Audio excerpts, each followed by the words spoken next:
Well, welcome to the FIFAe World Cup Finals 2025 here in Riyadh, Saudi Arabia, where we are gearing up to start the first of 4 days of competition in our eFootball mobile competition. And look at the backdrop that we have to be treated to for the next 4 days as well. What a city, what a place, what an arena behind me as well in terms of the SEF Arena.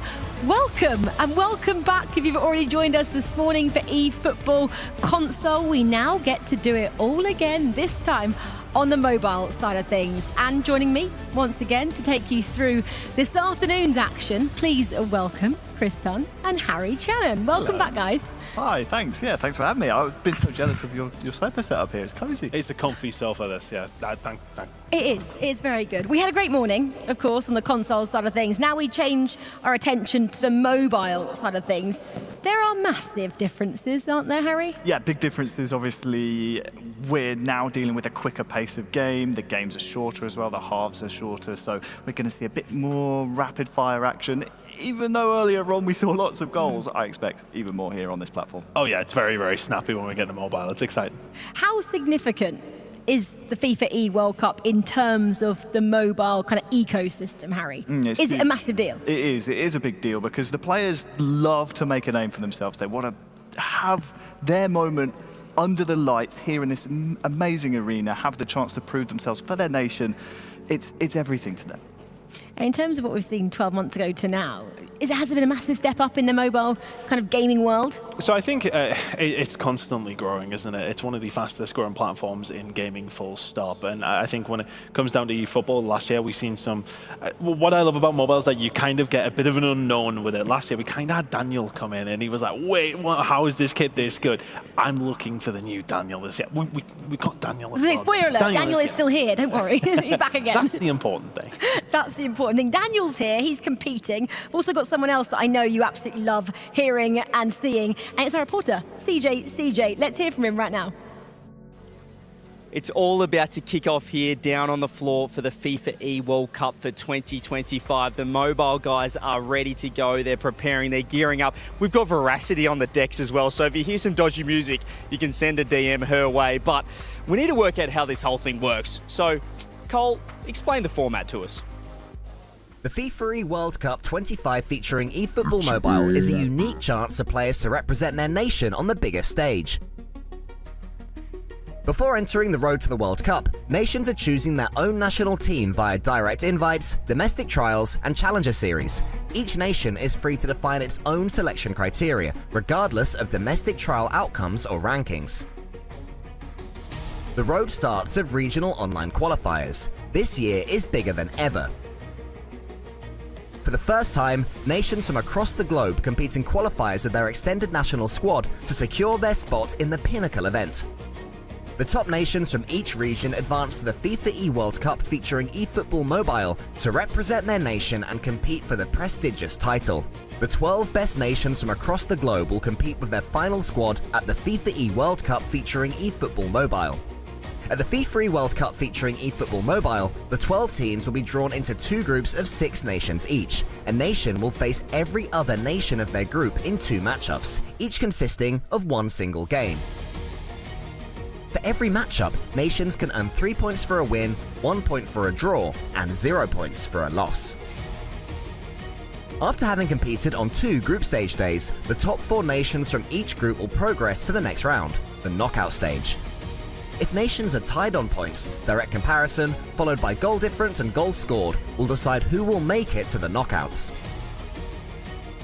The best placed team in Group A will compete against the 4th best in Group B, the 2nd best in Group A against the 3rd best in Group B, and so on. The knockout stage will consist of quarterfinals, semi-finals, and the final. All matchups will be 2 legs, with the aggregate highest score going through, with a tiebreaker in the form of a 3rd game played as a golden goal. It all comes down to the final. The best 2 national teams will once again compete against each other in a double-legged matchup with aggregate score, with a tiebreaker, if it's needed, in the form of a 3rd game played as a golden goal.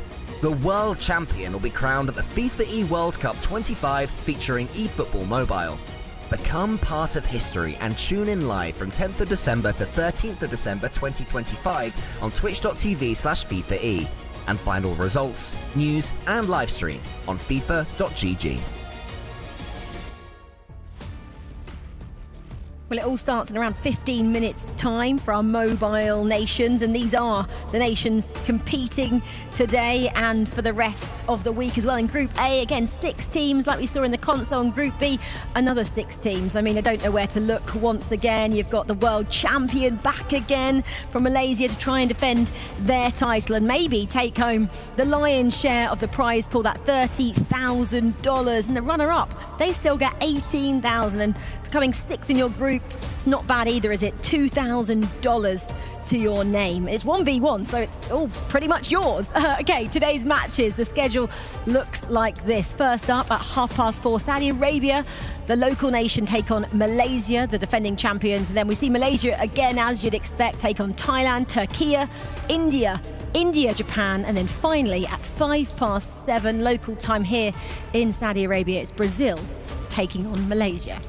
Fascinating fixtures once again. 5 more rounds of matchups to bring you on the mobile side of things. And kicking us off in a few moments' time, not just yet, I'm not getting ahead of myself, are 2 of our casters, Cole and Stuart Wesley. Hi guys, how are you getting on? Hey. You've jumped from here and you're now over there. We can actually wave to each other. I'm waving right now to Harry Chris. I can't see you, but I would be waving to you as well. It still looks dark. Is it feeling dark in there? Got a light on a little bit. Is what I would like to go with. It's ominous. Of excitement, not worry, right? No, absolutely not. No, totally not worried, just to take you. It'll be fine. But yeah, we've been looking through some of the stories that we've got to look forward to here. We've got the big favourites, of course, Malaysia. Going to hold it, maybe, thinking they're going to be the big team to beat? Well, the first game that we got to look at, of course, is going to be host nation versus reigning champion. So that's always a good narrative for us to start with. You can't ask for too much more than that. Back to you on the desk, but yeah, very, very excited over here. We're very excited as well, ready to hype it up as well, because it's about to begin. This SEF arena behind me is dark at the moment. It's about to get very bright as we introduce our nations on the eFootball mobile side of things. Excited for the tournament. Big level of competition, and yeah, amazing. Bastante increíble verlo desde YouTube. Para mí es un sueño hecho realidad.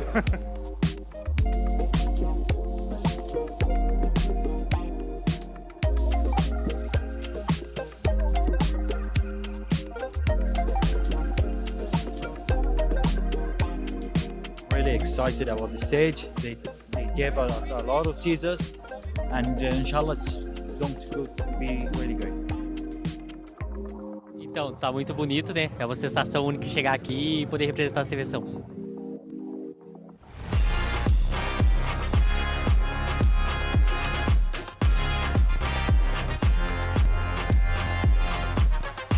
Incredible, really, because I saw a lot of progress. It was going to be insane. Yeah, the stage is amazing actually. As soon as I entered this arena, and it was perfect actually, because the tensions, the pressure is already building up now. Just waiting for tomorrow, can't wait for it. This stage is way bigger than the previous year, because previous year I was here and this one looks way better. It's surreal to be here, it's great actually, and definitely amazing to be here. Yeah, really excited because it's a big step. Very wonderful and beautiful stage, and I'm excited to play tomorrow.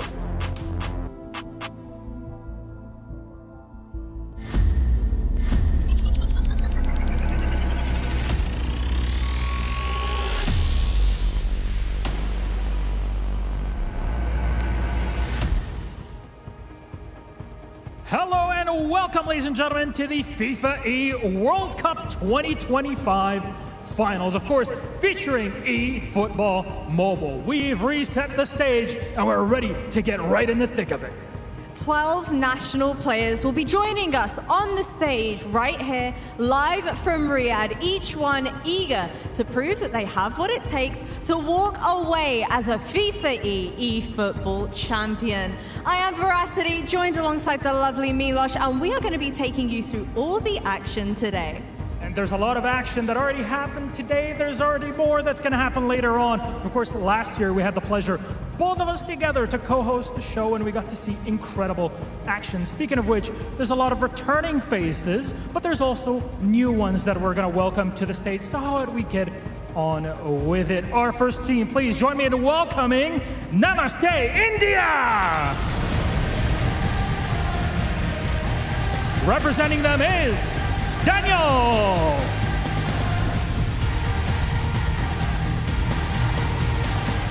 Kalasirtate to Greece!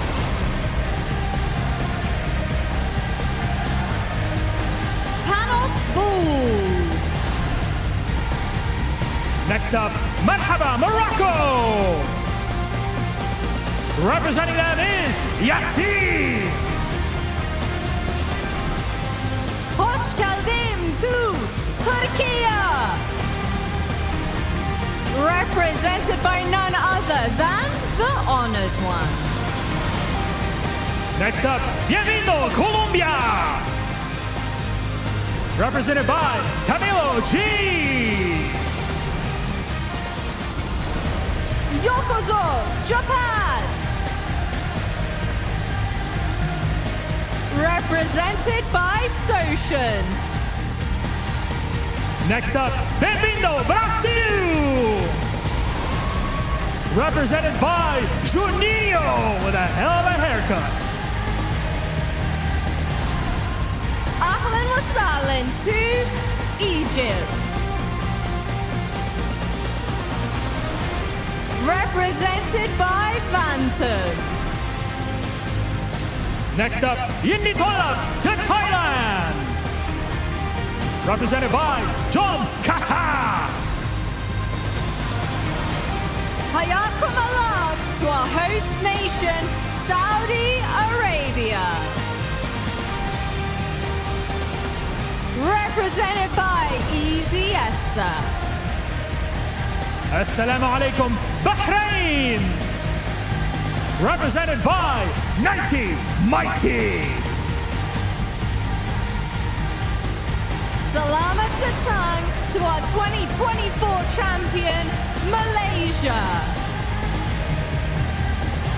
Mbappe, all eyes are on you, sir. So now's your time to shine once again.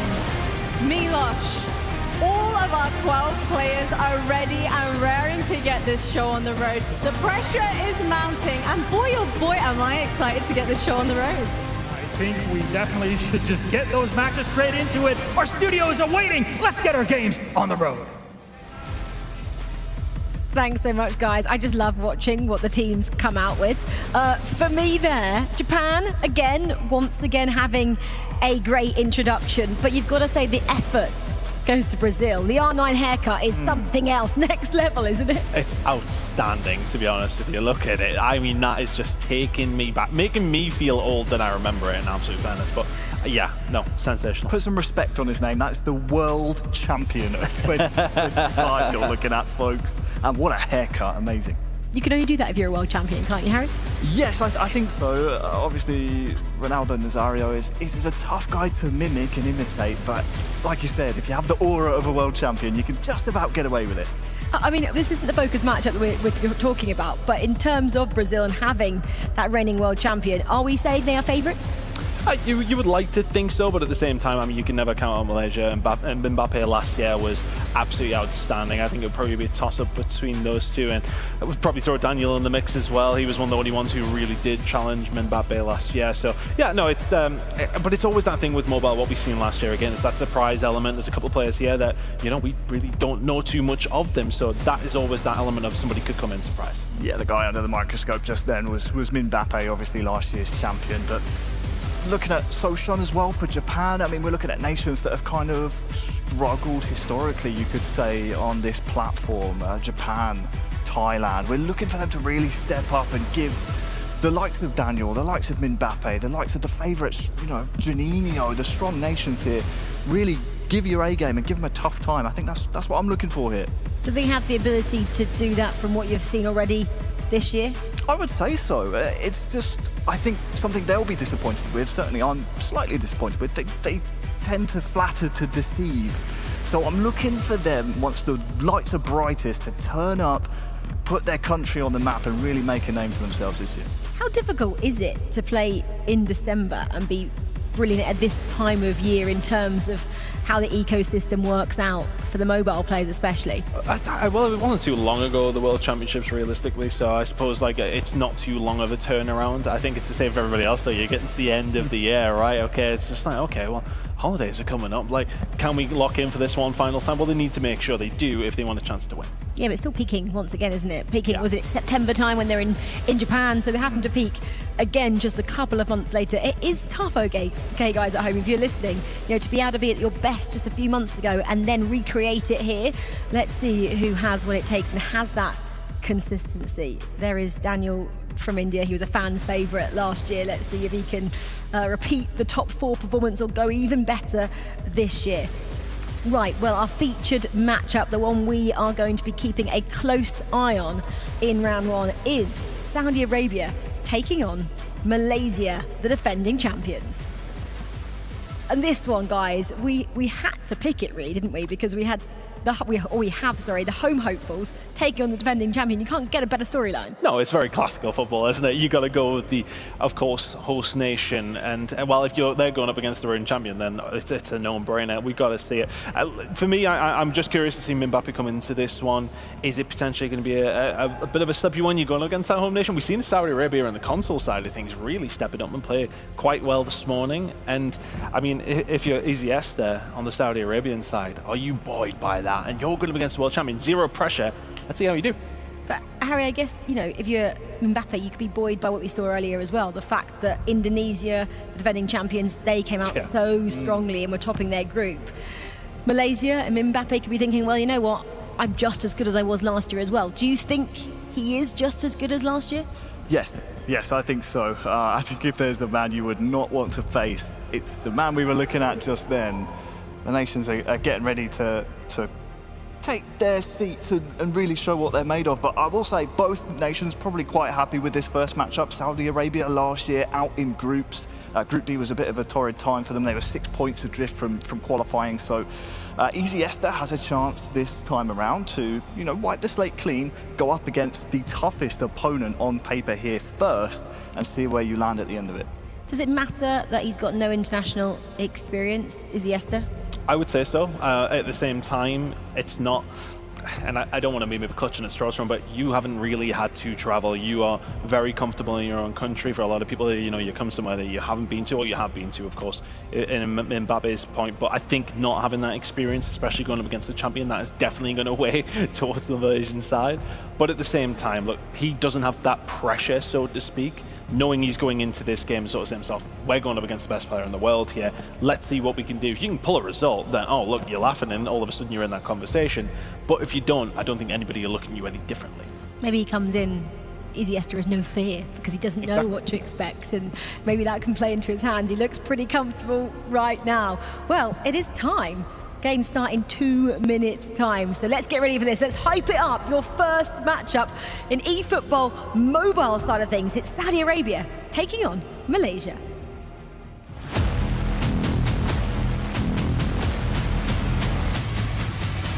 I think to be the best, you have to practice and work hard, play against top players, learn, watch others' gameplays, and don't get too overconfident. Of course, you have to be humble.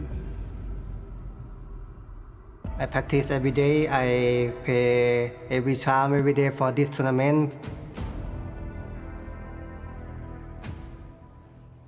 Tabii her zaman her alanda beni desteklerler. O yüzden onlara çok teşekkür ediyorum. You can't be with your family, you can't be with your friends because you have to focus on the competition, on the training. I have a confidence a lot because I'm represent Japan. Tapi saya lebih memilih untuk sombong dan lebih kepada humble.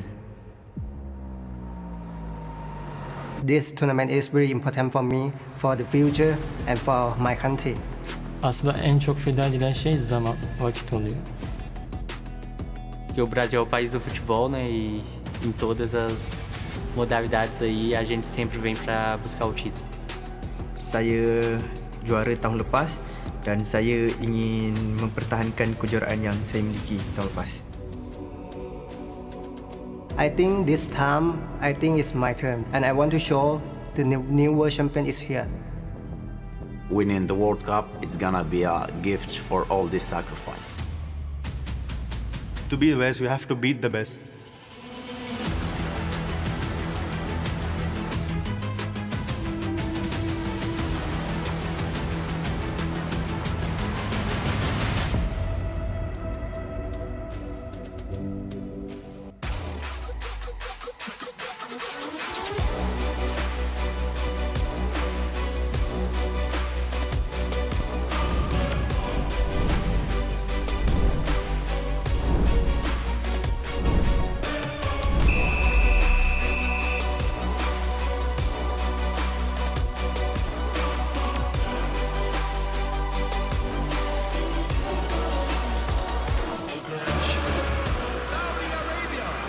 Well, Eziesta is new here this year for Saudi Arabia, a team who couldn't quite make it out the groups last year, Wes. Do they manage to do it this year? And a game against Malaysia, could you ask for a harder start? Yeah, could you ask for a harder start? If you're watching from our screen, Saudi Arabia left to right, Malaysia right to left. Keep eyes on the clock, folks, as this game goes incredibly fast over mobile, but the task ahead of the hosts here is quite a tall order, especially against Mbappe. They do have the ball in the early going area. Here's Cafu on this near side, plays it into Gattuso. It's into Hullet, Ronaldo, Alvarez, but he plays it backwards. Can't get it to his defender, and it's back to Hullet and Vieira. Yeah, I mean, Malaysia, what a performance it was from Mbappe and Malaysia last year. Dominating everybody. I don't think dropped a game in the playoffs before winning it, and through already is Ruud Gullit, and it is 1-0. And Mbappe continues to make it look simple. Picked up where he's left off, hasn't he? He's picked off exactly where he left off. Again, Ruud Gullit managed to just glide into the box, avoided challenges, tucked it away. There's a wry smile from Mbappe's face. Number 10, Ruud Gullit. As we just wait for the pictures to come back to us. Yeah, not sure if there's a delay here or if we're just going to be rolling straight through, but what I do know is that Saudi Arabia over in the console earlier had a fantastic first day, getting 8 points, just a couple of points away from Italy in top in Group A. So, as Yester, I'm sure, have been watching that and rooting for his compatriots. It's a big part of this, right? The console players and the mobile players, they interact with each other, they root for each other. Yeah, absolutely, and they'll certainly look at giving each other game plans and looking at exploring those options and what How they have. translatable are the games? Well, in terms of the speed that you have with mobile, in terms of obviously the differences, as you mentioned to me off of the live stream, is that obviously playing with your thumbs on sticks is one thing, but playing thumbs on a screen is a very different one. There are some transferable skills, but again, in mobile, you have to be quick-witted, you have to be, your hands need to be as quick as your eyes in terms of what you can see in front of you. And of course, tons of technical things that obviously occur and things of that nature. These guys have got to be well-versed in the art of being able to reset. Yeah, you also have to be well versed in the art of starting where you mean to continue. You cannot have a slow start in eFootball Mobile because, as we've just seen from Eziesta, if you're not quite on your game from second one, especially when you're up against a player who has the talent and innate ability of Mbappe, you are going to be punished pretty much immediately. That is what happened there, and as these players just talk to the admins and hopefully sort something out. It's devastating when he's attacking you. Yeah, absolutely. It's how quickly that ball can get progressed upfield. It's how devastating those attacks can be. And we saw it from that instance. It was one bad input or one bad pass from Saudi Arabia, which gifted the ball back to Malaysia. They're able to storm forward and they're able to take the lead. And again, it just goes to show you those fine margins that it can be one wrong move. A little bit kind of like chess in some regards. There's one wrong move and you are toast. It's interesting as well in moving from the console, which is 2v2, and such an important part of that is your team synergy, your dynamic with your teammate. Players can be wonderful solo and then they can come to this tournament and vastly underperform if they're not used to playing with their particular teammate. This is all you. This is all your own skill. This is all your own vision of the game as it unfolds. Can you talk us through how different that is for these players in their mindset and how different that makes the actual gameplay as well? If you take away the fact that one's on a console and one's on a phone. Yeah, I mean, I was kind of asked this question earlier on today, is that which do you prefer? Do you prefer 1v1 or do you prefer 2v2?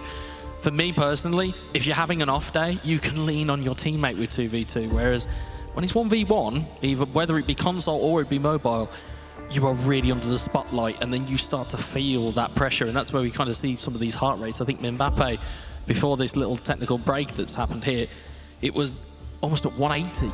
And that's just in the very early stages of the game, but he doesn't appear outwardly to have that type of pressure among him. But there's the ability to lean on a teammate, for me, is this is where these coaches come into play here, because it can be quite a lonely place when you're on your own, you're up against it.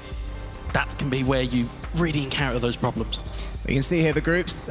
Group A is the match that we're watching at the moment between Malaysia, our favourites, and Saudi Arabia. Also in this group is the Kingdom of Bahrain, Brazil, Thailand and Egypt. And over in Group B, Turkey, Japan, Morocco, India, Colombia and Greece. If we've got a little bit of time to chat, just talk to me about Greece. And obviously it's not our featured match by any means, but I think my favourite story from what you've told me about these mobile entrants. Yeah, I mean, you look at Panaspor, you look at Lazar the Greek in his coach, they're arguably two of the best players to come out of Greece on a console.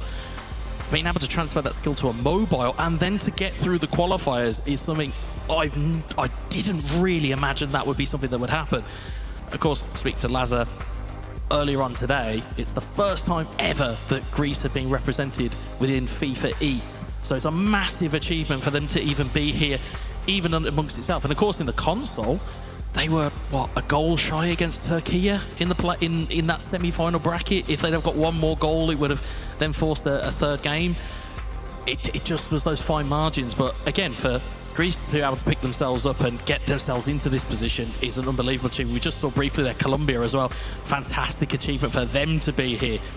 You just look at all of these players. You look at Daniel, and in terms of his coolness, he'll understand the level of expectation that he now brings with him, because there was a bit of a free hit for him last year, was that we kind of came out a little bit Cinderella story-ish. And now he's able to kind of go, well, actually, I'm in here with a bit of expectation, as we saw Papa Dan in the foreground. But yeah, it's interesting to see all these players and their interactions. I mean, Camilo G, he seems to be the man that's enjoying himself being here the most. One of our unknowns here in mobile, is that fair to say, Camilo G? We don't know too much about the way he plays, about his quality. I mean, I'm sure that if he's made it here, he's a very good player, but he's up against the world's best right now. So definite question marks for him, but he seems to be taking it in stride. Well, it works both ways, is that in the sense of he won't fear what he doesn't know. And in a weird way, they might just fear him because they're not quite sure what they're going to expect. So it can work both ways. Well, it's going to be a little bit of a break here. Let's see what Saudi Arabia had to say about themselves before the tournament.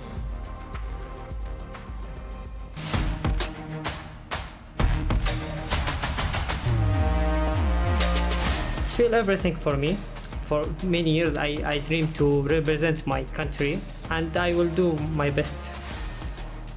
When I dream about this tournament, yani, if I can win it, I will be in Hawaii and in the beach, of course, and celebrate there. Welcome to Riyadh.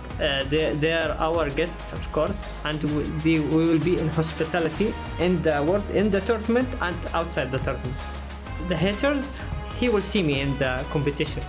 He will see me and he will be more angry for what I will do in the competition, inshallah. Haters? How can Aziesta have haters? He seems adorable. I love him already just based on that interview. How could anybody look at him and listen to what he has to say and go, oh, I hope you lose, Aziesta? Oh, he's just going to get up and shush someone at some point. You just know that's coming. Do you reckon when it gets going, he's a real piece of work? But I reckon. Off the pitch, the nicest guy you'll ever see. On the pitch, he's a nightmare. Well, that's the beautiful thing about the community within eFootball, is that a lot of these players will have interacted with each other previously, both in console and in mobile. When they come off the field, yes, they're here for nationality and for nation pride, but actually, a lot of them will know each other. They'll be friendly, they'll be cordial, there'll be that kind of real community spirit. The minute you cross into that realm and into that little, almost kind of mini Colosseum feel that the arena has, yeah, all bets are completely off. Yeah, I mean, I don't know if the camera can give us a spin so we can really get a sense of how circular this whole thing is, but all of the players are looking at each other. These are not different rooms, these are not different bays. There's not a lot of space from one team to the next, especially in mobile. At least in console, you're sort of next to your teammate, but in this, there you go, that's perfect. That's exactly what we want to see. You can see there the different teams that are so close to one another, and it's it's quite invasive, you know, and you have to be able to deal with that, because if you can't, you will underperform. And if any of these players underperform, they're not going to go as far as they want to. Yeah, you can just imagine that there's some of the more animated nations when they celebrate, and they might look into the whites of the eyes of their opponents as they do so. It's that little bit of a psychological edge that it might give you an extra 10%. For people who love that side of esports, and I certainly am one, I'm thinking of one nation in particular. I'll spoil it. It's Brazil. who is it that you have in mind as players and teams to keep an eye out for, as who will really get in their opponent's face? I will say, in terms of teams that get animated, teams that get fired up, Morocco. Morocco, they are loud, they are proud, they are very, very excited to be here. And of course, in terms of their round one matchup is against Daniel of India, so that will be a very tasty one to just dip in and out of as we get those games ready to be back underway.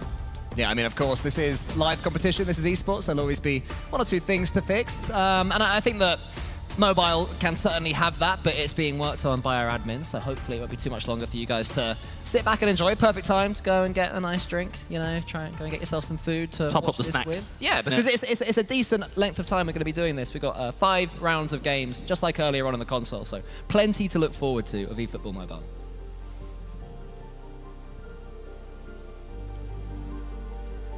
Yeah, as Mbappe just stares out into the abyss and is just thinking to himself, I can hear him talking about me. What's he saying? What's he trying to say about me? That's the point. They can hear us talking about them. I know that some of these players won't speak English, so they won't be able to hear us reviewing them. But for now, they're all amazing. They're all brilliant. If you lose your first game, you'll be sat there listening. We'll be saying, oh, what was the defence doing? You know, why didn't he shoot at the last minute? Because that's part of it as well. That is it. I can't remember what game it was earlier in the console. There was like a last-minute chance. And me and Alia were screaming at the player to I think it was Poland. It was, like, yeah, and they passed. Alia was like, you can't get into that position and pass. And she's absolutely spot on with that analysis from that. But you can just see that these guys staring up at the big screen in the hall, and it just ramps that pressure up a little bit more, because again, you've got to kind of, it's almost like adrenaline dump, is that you get yourself fired up, ready for kickoff, then there's an interruption, and then you have to kind of then get yourself back up again from an adrenaline standpoint. It's a difficult one to have, because you're trying to stay in that mode of going, right, well, when we're back underway, I am back absolutely in the zone that I need to be in, and it's a difficult skill to master. Well, prize pool wise, if anybody is interested in the money that these players will be earning, the winners, as some people call them, is up on last year. It is $30,000 for winning this, up from $20,000 last year. And from finishing 6th in your group, you get $2,000. So you're being paid already just by being here, but there's a lot of players out there that don't just want to be here. They will only have that 30K in their mind, nothing else is good. Yeah, I mean, you look at the accolade of being the 2nd ever FIFAe World Champion of featuring eFootball in mobile. Unless you're Mbappe, and then you remain the first ever. Unless you're Mbappe, and then you the only ever. And then you try and go back to back. Yep. So there's prestige that goes with that. Of course, the prize money is phenomenal for some of these, or for all of these players to be competing for. It's something that they can aspire to. It, you know, it's not be around the bush. It can be life changing, and these guys will be going at this hammer and tongue when they get back underway to at least get their best foot forward, especially in the round 1 of games. So in the not that I want to make it complete about Rocket League, this is the general point, I promise. In the Rocket League world, we were chatting with somebody called Greybeard, who does a lot of work in South Africa. Mm-hmm. And he was saying that the prize money that they make for online events, which, you know, in the UK is not seen as that much, in South Africa is a huge amount of money, because it's the same number of dollars on each side. Yeah. And I'd never considered the fact that in various parts of the world, different amounts of prize money mean different things. So for a lot of these Southeast Asian nations, $1 stretches further, and as you mentioned, it truly can be life-changing money. Yeah, it absolutely can be, and like I said, the prestige of going back to your home country and then being, do you know what, I'm now a world champion. That carries its own weight in itself.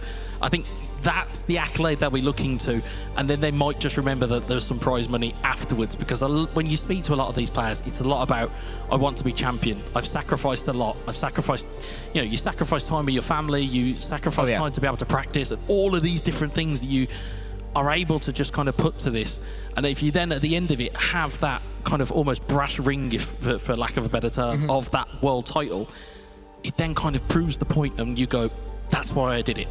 And I think, you know, certainly looking at, especially the way that Mbappe did it last year, you know, came through incredibly difficult games and then got to the final. And what we fancied is Tiennes, who actually is the coach from Morocco this time around, and then managed to overturn Morocco and just kind of almost use the energy of the crowd. Of course, on finals day, there'll be a live audience here, which will be a slight upgrade in terms of atmosphere, because all of a sudden you've got the energy, the emotion of the crowd, and it suddenly becomes a different beast that you've got to kind of really get your hands on. Well, Wes, you mentioned Malaysia, and they are our favourites for a reason. Let's have a little look about why they're so dangerous.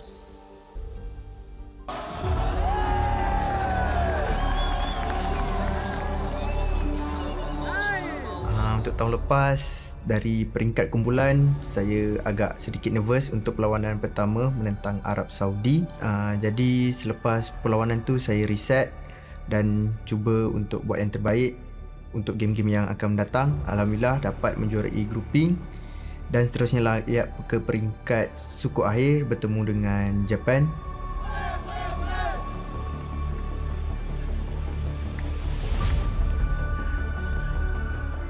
So lepas bertemu dengan Japan, akan bertemu dengan India yang satu perlawanan yang agak tough.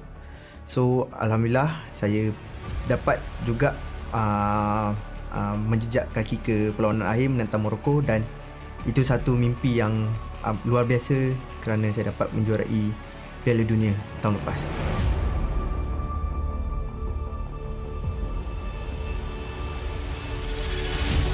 Pada awalnya dapat tahu mewakili Malaysia ke FIFAe World Cup, sudah semestinya bangga.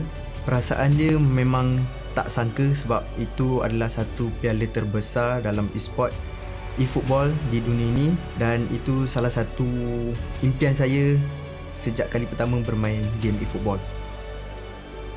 Perasaan lepas menang tu agak terkejut, dan macam ini macam mimpi yang saya tak pernah impikan selama ni, dan alhamdulillah saya dapat buktikan yang umur macam saya 19 tahun pada tahun lepas dapat membanggakan family di usia muda. Maybe tak ada kelainan pun yang akan dibawa, sama saja seperti tahun lepas, tapi mungkin tahun ini lebih kepada main tidak ada tekanan dan cuba untuk fokus kepada game yang akan datang. It must be said that is a lovely interview of Mbappe, and you can see his humility coming through. Talk about that in a second, but just we should mention to people watching on, we should be a minute or two away from game starting. But yeah, Mbappe, what a guy. Yeah, the real character, and that's what I love about these interviews and about the kind of the extra stuff that we hear about in terms of those personal stories, in terms of, you know, the fact that he was just shocked that he'd been able to win it and he'd achieved a dream that he'd had since he'd started playing eFootball. That's obviously something you zero in on, and certainly at this moment in time, he's basically trying to block out the noise. He's trying to go, look, this is, you know, I didn't win last year. It's a completely new title. I'm here to defend it, but I don't want to keep referencing it because it takes the pressure off him. That's a fair point as well, because you also don't want to live on previous victories. This is the moment where last year's win, to him right now, will likely feel meaningless. That doesn't matter anymore. What matters is how he performs over the next few days here at FIFAe eFootball Mobile 2025. You can see there the players are starting to get back into the game, to boot things up, keep their thumbs warm. Is that difficult as well? You know, you don't want stiff fingers when you go back into a game like this? Well, that's what I mean, is that you get into a stage where you're not quite sure of where you've got to be in terms of your energy, and like I mean, you get that disruption, and then you snap out of that game mode, and you get a bit more, you know, you're a bit more relaxed, and you see yourself on the big screen, and it becomes a little bit of a different thing that you're trying to counteract. And instead, with this, you've now got to get yourself back up again, back into gear, and back into game mode. And I think this will be really telling of a mental strength that these guys, all of these guys, will have had. Well, I think Iniesta has been looking at this goal replay against him for the last 15 minutes now, and he is probably absolutely sick of seeing this goal go in against him. It's like, look, I get it. I probably should have defended in the midfield a little bit better. On me, my bad. Yeah, I think we're approaching that point, aren't we? Looks as though we are almost ready to go. As we get a shot there of Daniel, who's waiting for under starters orders as much as everybody else is. Of course, other games that are going on: Bahrain versus Egypt, Brazil versus Thailand, Turkey versus Greece, Japan versus Colombia, and Morocco versus India. But our feature game is the host of the Kingdom of Saudi Arabia versus Malaysia. I believe we are back underway. We're just waiting for pictures to come into us here. Yeah, I'm trying to decide if they're actively playing or if they're warming themselves up. Okay, yes, we are live. We're ready to jump in to Saudi Arabia versus Malaysia. Remember, Malaysia do have an early 1-0 lead. Thank you so much, everybody, for staying with us. I mean, personally, I was loving chatting with Wes. You know, a man of much knowledge. And here we are. Some might argue against that fact, Cole, as Vitinha looks to close in for Malaysia, gets towards the byline, turns back inside, plasters it across. It's cut out by Gattuso and launched forward towards the header of Ronaldo on the halfway line. Now, Saudi Arabia launch a counter-attack as Julian Alvarez plays it to Del Piero. Ronaldo into Hullet. Neat little pirouette on the edge of the box for the goalkeeper and blocked away by Nuno Mendes. Well, there is a sign that Mbappe is not going to have things all his own way, but now he comes back himself. End-to-end stuff on eFootball Mobile as we expect. This is why we love it. It's Romani from Scholes. Romani still with it. Plays it onto the left for Nuno Mendes. Plays it to Vitinha. Into Paul Scholes.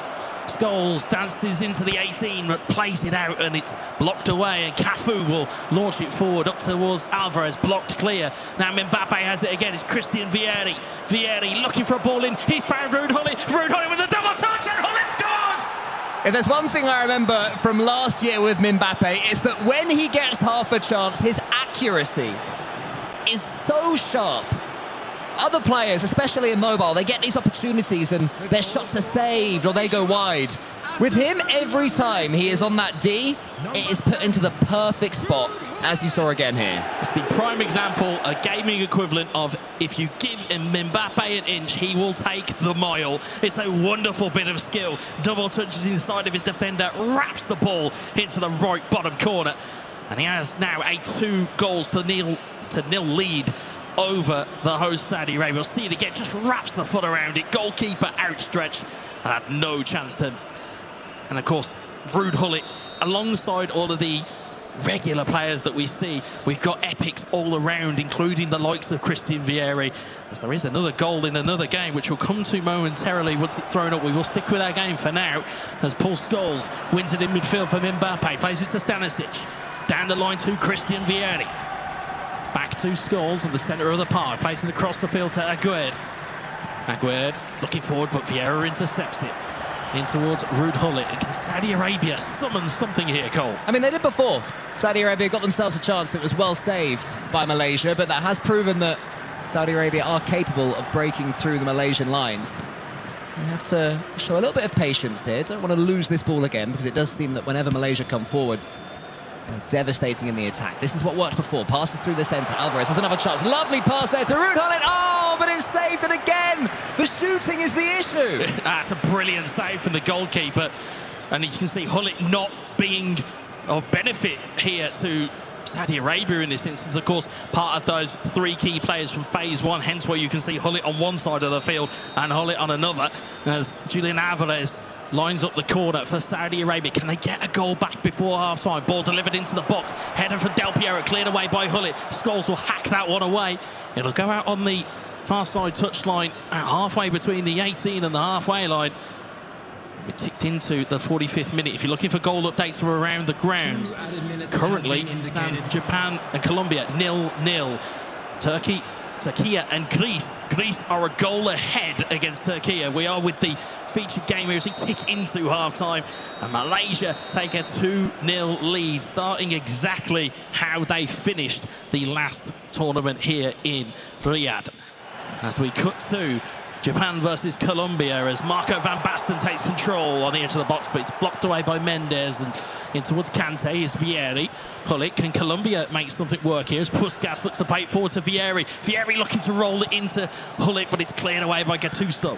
Yeah, as we mentioned earlier on, Colombia, one of our question marks. Don't know too much about those guys.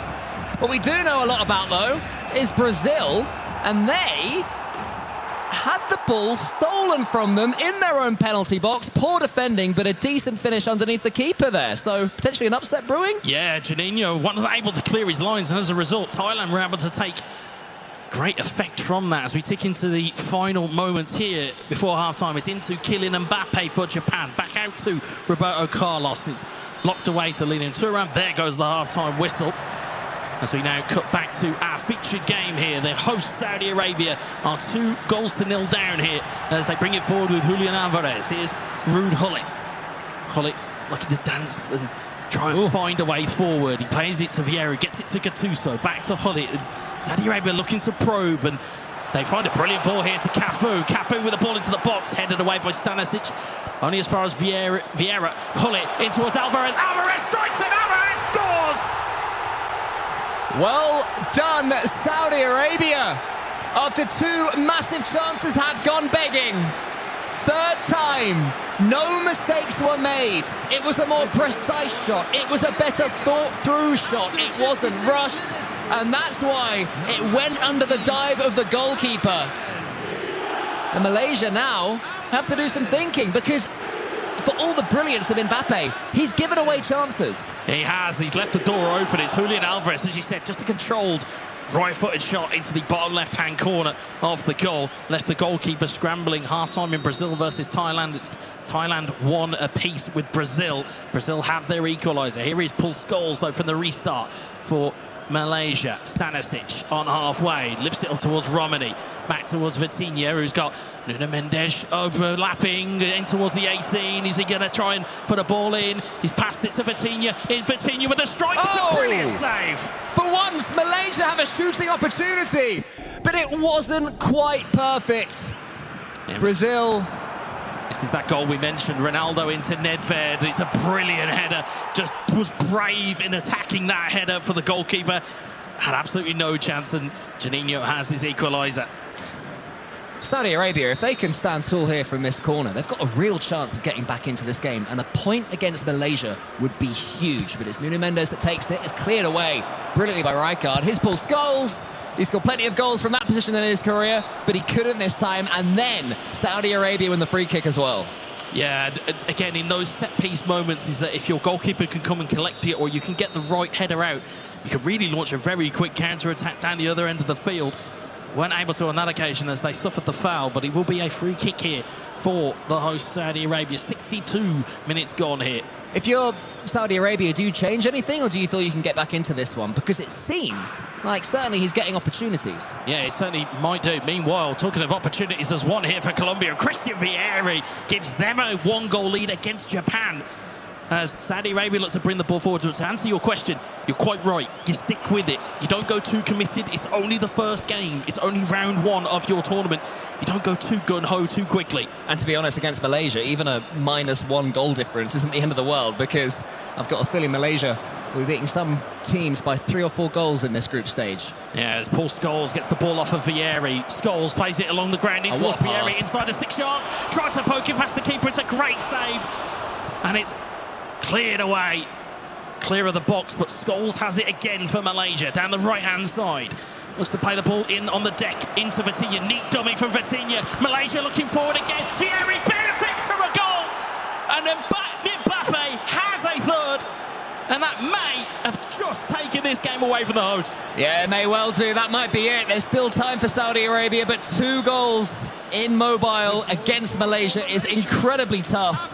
It was another save from Petr Cech, but the fox in the box was there to put it away. Meanwhile, Turkey versus Greece. There's been a goal update. It looks to be the Greeks. It's into Ronaldo, and Panaspol has a second goal. 2-0 ahead against Turkey with around about an hour shy on the clock. What a performance that is from Greece. Yeah, huge one for 2 players who, as you mentioned, are console players first, adapting to mobile just to be here. Probably the happiest team of anyone just to be in this room right now. They wanted it so badly. Let's have a little look now. Koller with a thunderous goal. Thailand. That was a huge strike, but it was saved. Yeah, Jan Koller, the sizable Jan Koller, all 6'6" of him. It's huge. Absolute mammoth forward that you can have at your disposal. Forces a save from the goalkeeper, then results in a corner though. So Brazil might have something more to deal with here, as they certainly do have that corner. It's going to be the right foot of the Portuguese, Luis Figo. Plays it in short to Roberto Carlos at the edge of the 18-yard box, and Carlos dances, ball into the box. Collar misses a header. It's very rare that you're going to say that on commentary, Cole, but it's going to have to play harmlessly for a Brazil throw-in on this near side. Yeah, Brazil, who now are going to take a few changes of their own. It's getting to that point in these games. And we do have some big switches here. Kaka's coming on right now for Saudi Arabia. Yeah, and I get the sense that there's been a goal here, because that was a kick-off reset, which normally suggests that there's been a goal. And we'll just wait for the substitutes to come through so we can see the bug on the This is top left exciting for corner. us. As the ball Who's gets taking the lead? doubled We don't know. There's so many substitutions. We are still waiting for them to all come through. Meanwhile, Neymar to Kaka. As we wait for confirmation, both teams have gone flying in for it. Ronaldo into the box. Ronaldo! We'll get a goal confirmation now because Saudi Arabia have got themselves another one. Yeah, that's 3-2 now, and Saudi Arabia have given themselves the opportunity to get back into this one. The changes came in. They've been incredibly effective. And once again, Saudi Arabia have found a way through. A few minutes left, enough time in mobile to get at least one for KSA. It's like I said to Harry, goals, Saudi Arabia, Cristiano Ronaldo. If you put them all together, there is a through thread somewhere as Ronaldo tucks it away. There are goals going in around. We'll wait for them to update. But here is the key word. Malaysia are 3-2 ahead here. So there is still time for Saudi Arabia to claw themselves back into this. But they're going to have to move quick because that time goes very quickly with 5 in-game minutes left. Here's Kiliksoy out to McAllister. McAllister to Cruyff. Cruyff to Nakamura. Nakamura to Kiliksoy. And Mbappe's not done yet. It's in towards Nakamura. Nakamura to seal it. Colin Mawani to follow up. And the Frenchman makes it 4. And Mbappe surely has put this game to bed. You score against Mbappe, he just gets a little bit annoyed and scores back against you twice. KSA have threatened to come back into this one, and on both occasions, Malaysia have come right back forwards, foraged their way through, unpicking the lock, until eventually the open goal is theirs. But it's all from the build-up. It's all from this pass right here, perfectly timed into the middle. Game sense about as good as it gets. Yeah, you get those little rolls of luck within eFootball. As we get a replay here, we're over to Turkey versus Greece, and Xavi Simons breaks through for Turkey, makes it 2-1, makes that game slightly more nervy for Greece. But meanwhile, on our featured game, it is Malaysia 4, Saudi Arabia 2, and I think it's a little bit of a scare for Mbappe. I don't think I can stress that enough. Yeah, but we had the same thing with Indonesia earlier in the console, where they went 2-0 down to Jordan and then came back to 2-2, and from there just romped their way to every single victory. So it is certainly possible to improve as you go along, and I'm sure that Malaysia and Mbappe will. They might get a fifth in a row. Oh, go on, try to show a little bit of skill. Oh, they've got a corner out of it as well. Doesn't matter. There goes the final whistle in our featured game. It is the host Saudi Arabia 2, Malaysia 4. Made it look simple in the end, but it certainly wasn't. 2 times KSA brought it back to within 1 goal, but Mbappe just has that extra little bit of quality. But the host himself, Iniesta, a decent performance to start things off with. Yeah, in terms of proving your level, you've got 2 goals against the favourite. The only problem is that you've conceded 4. That's the only thing that he really did wrong there, but it just didn't help him out at all. Other goals, a big goal to tell you about really quickly, and that is that Turkey have equalised against Greece in the 90th minute. So as it stands, heartbreak for Greece. But back to KSA and back to Malaysia. Happy enough, Mbappe, with that performance? 3 points on the board for the champion. I'm sure he won't mind. Oh, we're just watching Turkey versus Greece, and pretty much the last kick of the game was a shot into the top corner by Greece, but it was saved by Turkey, so that one does end a draw. And I think that's barring Morocco and India, the end of these games. We've got an interview on the stage. I think it's Veracity. Let's find out. Congratulations, Mbappe, our former champion here at the FIFAe World Cup for 2024. What was the support like for you once you went home a winner, a champion? Everyone in Malaysia is so happy that I get a World Cup champion, especially my family, and then eFootball community in Malaysia. Yes. And when we started off that game that you've just played against Saudi Arabia, your heart rate was at 170. Did you feel like an added layer of pressure because you had won last year? Maybe I'm a little bit pressure because last year I won a World Cup, but maybe it's only first game. For another match, maybe I'm more relaxed. Yeah. Well, you seemed a lot more relaxed, especially after your very first goal. We saw your heart rate go all the way down after scoring that first one. So would you say after scoring that first goal, you felt a lot bit more confident and relaxed? Yes, of course. When I score first goal, it makes me more relaxed, and maybe I want to get more goal. Yes. Well, good luck for the rest of your games, and congratulations on that win again. All right, thank you.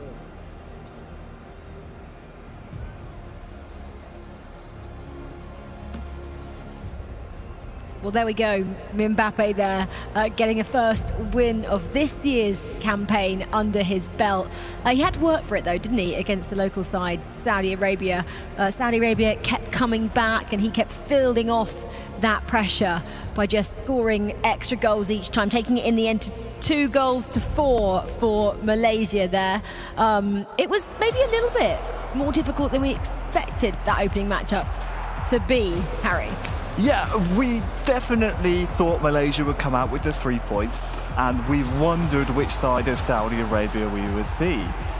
For Iniesta, I think he's put up a valiant performance. Sure, you don't come away with any points, but when you look at some of the passages of play that Mbappe had to defend, I mean, we're talking about, at times, the reigning champion being put on the ropes.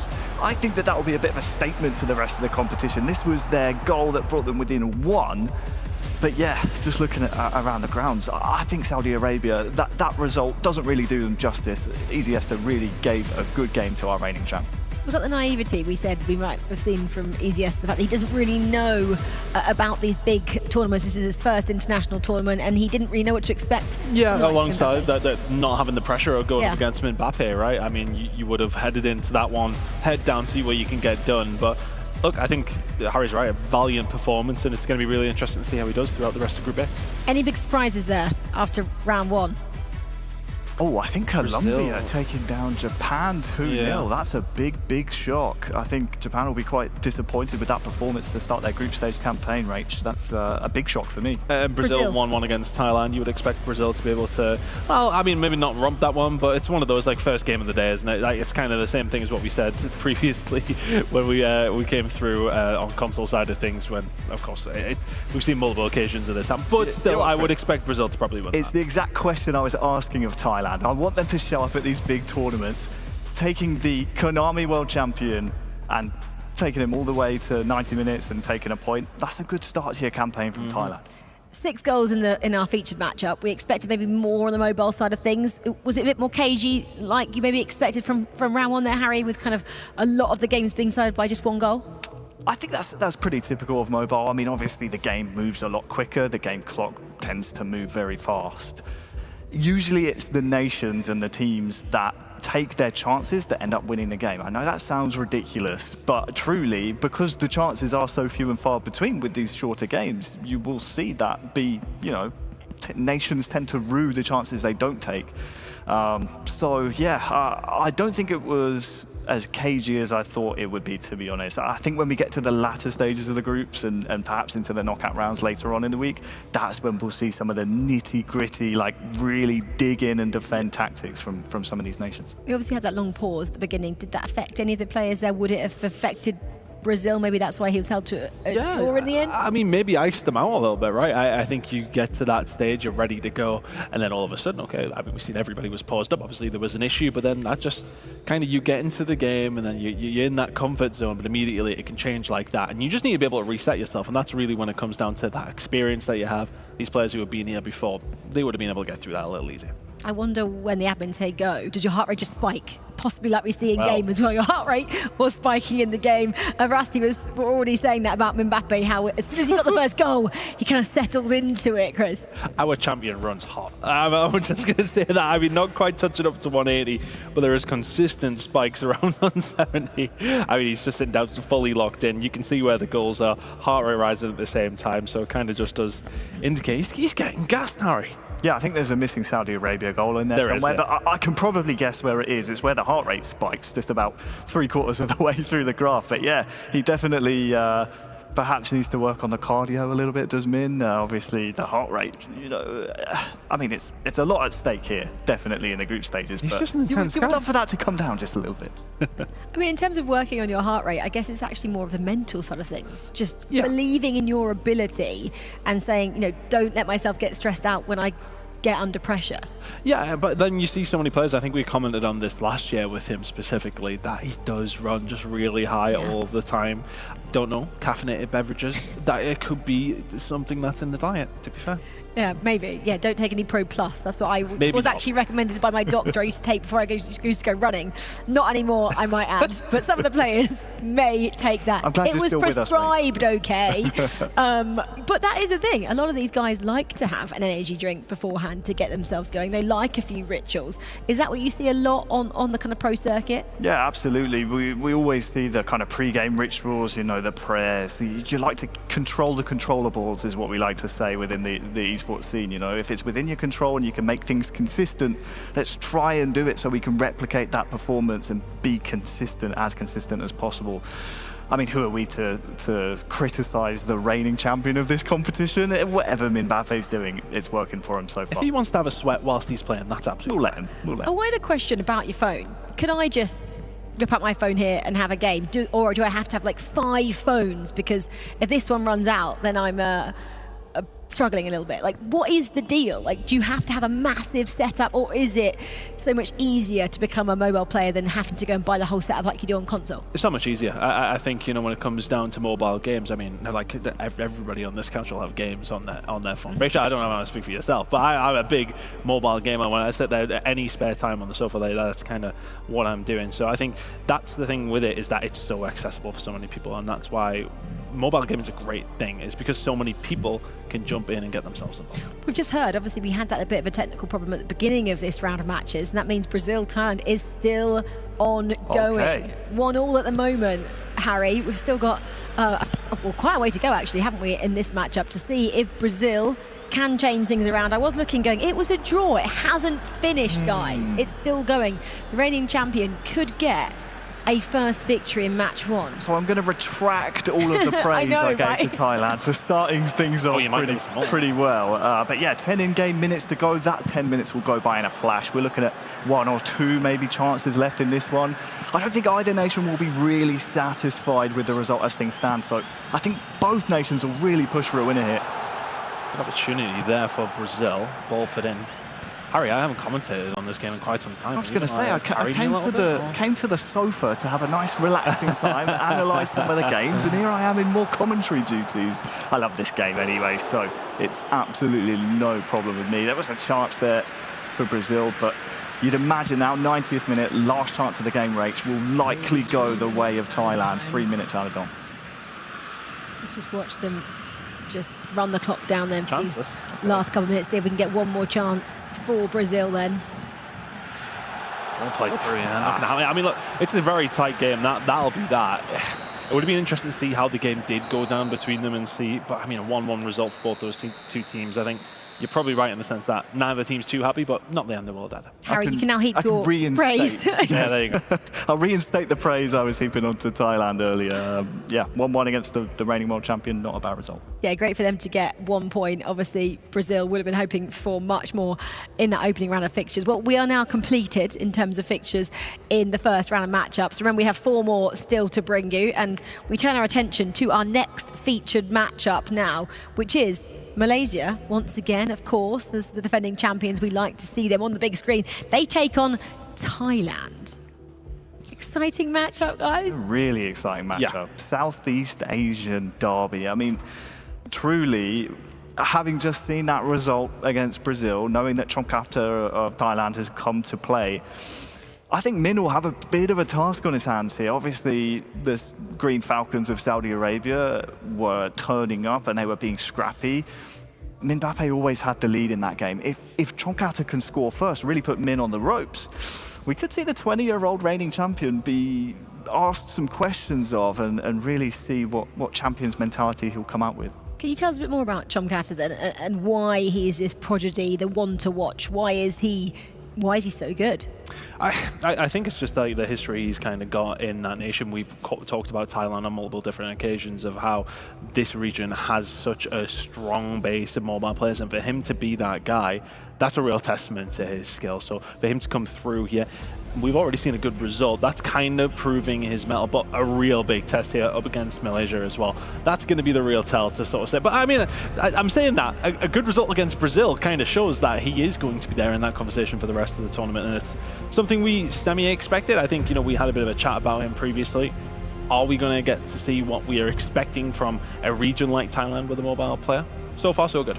What's his best achievement to date, Harry, coming here, and what could he really hold on to? Oh, you've put me on the spot, Rach. You put me on the spot. I can tell you as recently as the World Finals this year, he was very disappointed with his... he was able to qualify, but to get knocked out in groups, I think he definitely would have expected better aspirations. So there's a chance for Chongkata to kind of right that wrong here at this tournament, move things forward, not only for himself, but for his nation as well. Thailand, as a nation, have a lot of infrastructure, a lot of provision within eFootball on both console and mobile with pro leagues. So you would expect him to come out firing here. This will be the big test for both Malaysia and Thailand. And is he a defensive player more so? What are we looking to see on the virtual pitch? Tends to be a bit more conservative, I would say, Chongkata. So you can't really do that against Min. We've seen how free scoring he has been in the past. Chongkata will really have to push the pace a little bit, push Min Mbappe back, push Malaysia back into their own half, which is something that most nations on the planet really struggle to do. Do you think Min Mbappe was pushed against Saudi Arabia in that first matchup? 4-2 in the end, he got the victory. Yeah, he got the victory in the end, and I think if anybody said, okay, well, you want a game of football 4-2, you'd be like, no, okay, well, relatively comfortable. But I think in that moment with how it was happening, I think there would have definitely been some stress there. I mean, I'm still looking at the heart rate monitor in front of me here, and there's definitely some stress going on. So I think for him, it is probably one of those things as well, though. First game jitters, you're kind of coming into it. I know we had an issue here as well. He may just sort of brush that one off, but going up against Thailand, I think he'll understand this is a harder task. I think if he plays the same way he did up against Saudi Arabia, then, well, maybe he probably will have a couple more issues in this. Forgive my oohs and ahs. I was just seeing there, Min of Malaysia. I believe that was chalk he was using.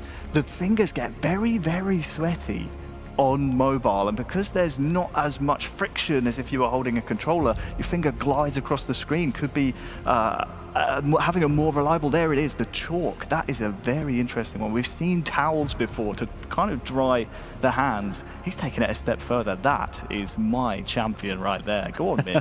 I feel like I'm in an Olympic arena, weightlifting or something, or powerlifting, where a lot of the athletes there use chalk, or even speed climbing. That was a new one, wasn't it, the Olympics last year? It's the same concept. The little bag, put your hands in the chalk. Same concept. You want to have as much grip and as much function, essentially, on the playing surface as you can. There you go. Your phone has to always be wiped clean afterwards. Yeah, I was going to say maybe if you're on the phone to your missus on it after that, then maybe clean it. But other check your face afterwards because you've got white chalk all over your face. But no, it makes sense. I'm just having a look actually at Malaysia's team as well in terms of Mbappe. So his three key players in phase one got Ruud Gullit, Patrick Vieira, and Alejandro Nesta. Good choices. It looked like he had an opening. So more there. On the defensive side than anything really. I mean, we have seen a lot of players on the console side. A lot of people going. Names just entirely escaped me. You can find it. I'll find it. Do you want me to have a look? But a lot of people, we were looking at a lot of the specifically a striker. Why is it? Jan Koller. That's it, Koller. I thought it was Koller, for God's sake. I know. So a lot of people going with Koller when we were going on the console side of things. So to see it maybe a switch up, maybe going mobile? Are we maybe going more the defensive things, or was that maybe just something from his end? That to me from Malaysia says I want to work on the middle of the park here. Hullet down the middle, Nesta obviously at the back, Vieira just in front of the back four. You're looking at the spine of the team there. I suppose when you think of Hullet, you're like, oh, what does he do, defender attack? And you go, yes. So at the same time, you know, he kind of does a bit of everything. Yeah, but we didn't necessarily see it being an all-out attacking front as we've seen in a couple of other players. Well, I'm going to say he's up against Thailand, and Thailand are fielding Cristiano Ronaldo, for example. So they're trying to be a little bit more attacking. So when you look at that, is that how you're reading into their tactics? Well, what's interesting, of two of the three you could choose kind of as a free selection in phase one as your key players. Two of the three defensive players for Thailand. You've got Fabio Cannavaro and Giorgio Chiellini. That just speaks to the mentality of Thailand. Listen, we know it is free scoring on mobile. Let's make sure our defense is as solid and as perfect as we can be. Yeah, that's really, really interesting then, as you said. The Showtime Cristiano Ronaldo should give them enough to get over the line for when chances come their way. But I think that's fascinating. That's one of the first times we've really seen two defenders with your first three unrestricted picks, you know, be taken. It's very revolutionary, I suppose. We'll see if it works. Well, Thailand are going pretty balanced then, we're saying, in their kind of key player picks. And Thailand are ready to take on Malaysia, the defending champions. So let's hear a little bit more from Komkata, their player. Wow, really excited for first time in Riyadh. We can see now have esports, football. I want to go Riyadh. This is first time, and I want to play in FIFAe World Cup. I'm really excited for this tournament because it's the first time I'm represent from Thailand national. I want to be show for my country, and I want to show my gameplay in the world. That's why I'm so proud, because I qualify for Thailand and we go for Thailand. I want to show for people in Thailand want to be world champion. Prepare for 100%. We can show for represent for your country. We pay for 100% for world champion.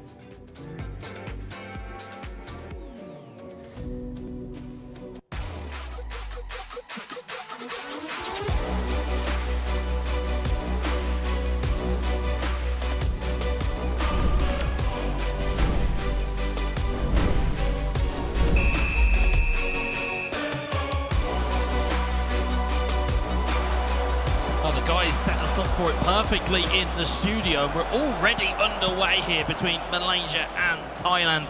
Malaysia in the yellow from left to right, Thailand from right to left. I'm joined with Alia Harvey in the commentary box. Alia, just how much personal pride have these two got representing these nations in this Southeast Asia derby? I mean, as a Southeast Asian, I was born and raised in Singapore. I'm half Filipino. This is pulling at my heartstrings, because naturally as a Southeast Asian, you want both nations to do really, really well, and I've got such a personal connection to both. Yeah, as Romani nearly finds a way through there, but yeah, it's that personal pride and that national pride that comes through, and you certainly feel it when you speak to the Southeast Asian nations that are here at the FIFAe World Cup, especially in the mobile category. Is Vitinha on the ball now for Mbappe. Danced around a little bit at the edge of the box. His ball has fallen kindly to Vieira. He's off the post, and Cannavaro will clear. It's the first real sight of goal. Meanwhile, there is a goal in the game between Egypt and Saudi Arabia. It's Hullet to Pele. Back to Hullet, and Hullet makes it 1-0 for Egypt. They are 1-0 ahead against the host. Meanwhile, we're back with our featured game. And of course, try and keep you up to date with all the goals as they go in, as Nesta takes evasive action and clears it for a corner. But first time casting eFootball mobile, Alia, it just goes to show how quickly these games can move. It's very, very, very quick. I mean, you think console, it was 10 minutes a half. This is about 5 minutes here. And just like that, snap of a finger, half time. Absolutely, and that's where they evade the time as the ball is poured clear. Comes to Rafael Leo on the left-hand side now. Neat double touch, and there's another one there as well. There's a control strike, it's a save. It's fallen to Forlan! Thailand take the lead! Wow! I did not see that coming, but Thailand did finish top 4 last year. Malaysia are the champions, but we need to remember Thailand, they are not a bad side at all. Absolutely not. They were great benefactors here. They worked the ball really well there. And again, it's just right place and right time, right at the back post. Diego Forlan there to prod it home. Thailand won't care how it got there. They'll care it's in the back of the net. Meanwhile, there's a replay here between Bahrain and Brazil as N'Golo Kante has it for Brazil. And it's Ronaldo inside of 6 yards. And Brazil have themselves a goal lead against Bahrain. So the world champion, Alia, kind of getting back to normal service. I think so, yeah. I mean, you know what's really interesting about mobile as well? You have to be so quick thinking. The game moves so fast that there really isn't any room for error. There really isn't, as Hullet to Vieri. Vieri prodded away by Cannavaro. It will be a free kick given the other way, as Cannavaro was impeded by his Italian teammate, Christian Vieri. It will be a free kick inside of the 18-yard box. Peter Schmeichel to clear it forward for Thailand. Up to Sorloth. There appears to have been a goal in Morocco versus India. Diego Forlan has it for Morocco. It's cleared away. Oh, it bounced kindly, and Forlan pops it home. And Morocco take a goal to nil lead. You can see what it means to Morocco to get that lead. Meanwhile, we're back with our featured game as Nuno Mendes plays it to Hullet. Hullet looking towards Romani. It's just poked away by Chiellini, but Romani has it back at the edge of the box. Romani still trying to work a chance, but Tonali will clear. And it's back again, maybe one more opportunity for Mbappe. Hullet looking for Vieri, cleared away by Cannavaro. There goes half-time. And my voice already needs a breather here. I'm conflicted on who I'm supposed to be supporting here. I love Malaysia, I love Thailand. I've been to both countries so many times. What a game, and that felt like it was 2 minutes at half-time. You blink and you miss it, Alia. That is the brilliance of eFootball Mobile, as we're here with Colombia versus Turkey. Hullet driving forward, Van Dijk clears it away for Turkey, and there goes the half-time whistle there.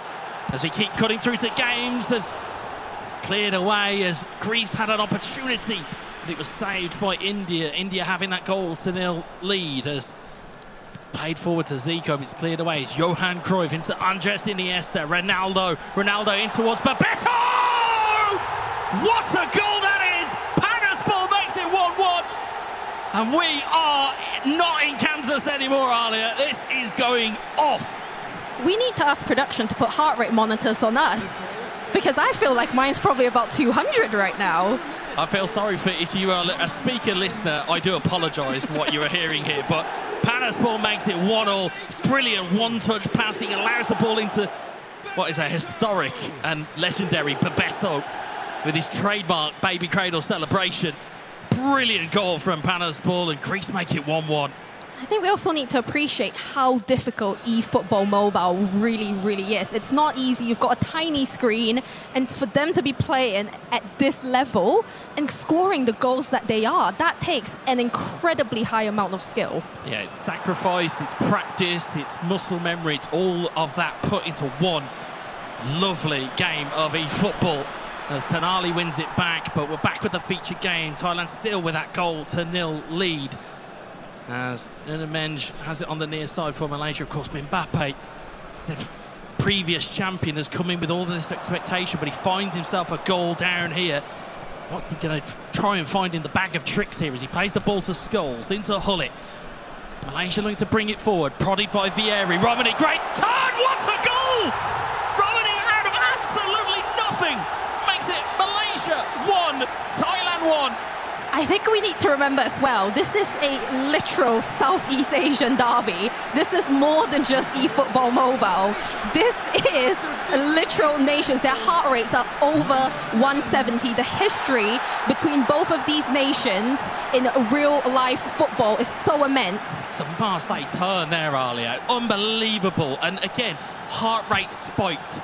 Energy and adrenaline, but the coolness to take a first-time Marseille turn into a wonderful left-footed strike, left the goalkeeper with no chance of finding it, and that's what you get with a FIFA E World Champion. I think I might pick up eFootball Mobile as well now, you know. You may just, as we rejoin here, Egypt have got themselves a second goal against the host Saudi Arabia as Alvarez to Cafu. Saudi Arabia looking to get the ball into Hullet. It's cleared away as Michel Platini at the edge of the box. Pirlo into Hullet. Egypt, they know that they don't have to do much more here. They have a 2-0 lead, with the clock ticking down very, very quickly in that top left corner. Saudi Arabia have left themselves a lot to do as Hullet has the ball inside of Egypt territory, in towards Alvarez. Alvarez, neat through ball, looking for Ronaldo. It's a bit overhit and it's into the hands of Gigi Buffon. As we cut across back to our featured game, Malaysia and Thailand 1 apiece after that stunning goal from Mbappe. The heart rates are still spiked as Figo, Rafael Leao, let Jan Koller, Ronaldo double touch. Ronaldo finds the gap and Ronaldo finds the goal. Thailand take the lead again. I am way too emotionally invested into this game. I've watched so many football matches of both of these nations at the country level, at the league level. This is, I would argue, almost as intense as watching an actual game. It's the best players in the world at the biggest eFootball tournament in the world. As wonderful finish from Ronaldo, found the gap. Meanwhile, replay coming in. Kilik Soy of India in towards Mbappe, who escaped, and India had themselves a 2-1 lead. Meanwhile, Ronaldo, look at the gap he had to find there. It was the margins were so acute. As in the other games, you can see as well, just to bring you up to speed, because of course we're looking at goals that are going in. Bahrain are 3-0 down against Brazil. Meanwhile, it's 0-0. It's a stalemate between Colombia and Turkey at the moment. Turkey in the white with Xavi Simons into Pavel Nedved. Loic Openda looking for Romario, cleared away by Cannavaro, and Colombia will look to bring it forward again, but it's blocked away by Vieira. Vieira down the line, but blocked off by Nuno Mendes. And towards Lilian Thuram's header. Can Colombia build again here as they come forward with Hullet in towards Vieira, blocked away by Saliba, and out it goes again. Openda with the header, and it just goes back and forth. It is a real tennis match between these two teams as Romario plays into Xavi Simons, finds Pavel Nedved. Nedved with the strike, it's saved by the goalkeeper. Thuram's lost possession. Openda at the back post, looks to play it across, but Thuram recovers. As we get back to our featured game. I can't watch. And I'm going to wait. We're going to wait. We've joined it at the perfect time. That's the symbol of a goal. Don't know my goalkeeper jerseys well enough to tell you. We're going to see a replay here. It's Malaysia who've knocked it down. They've picked the pocket of the Thailand defence, and Malaysia have themselves another goal.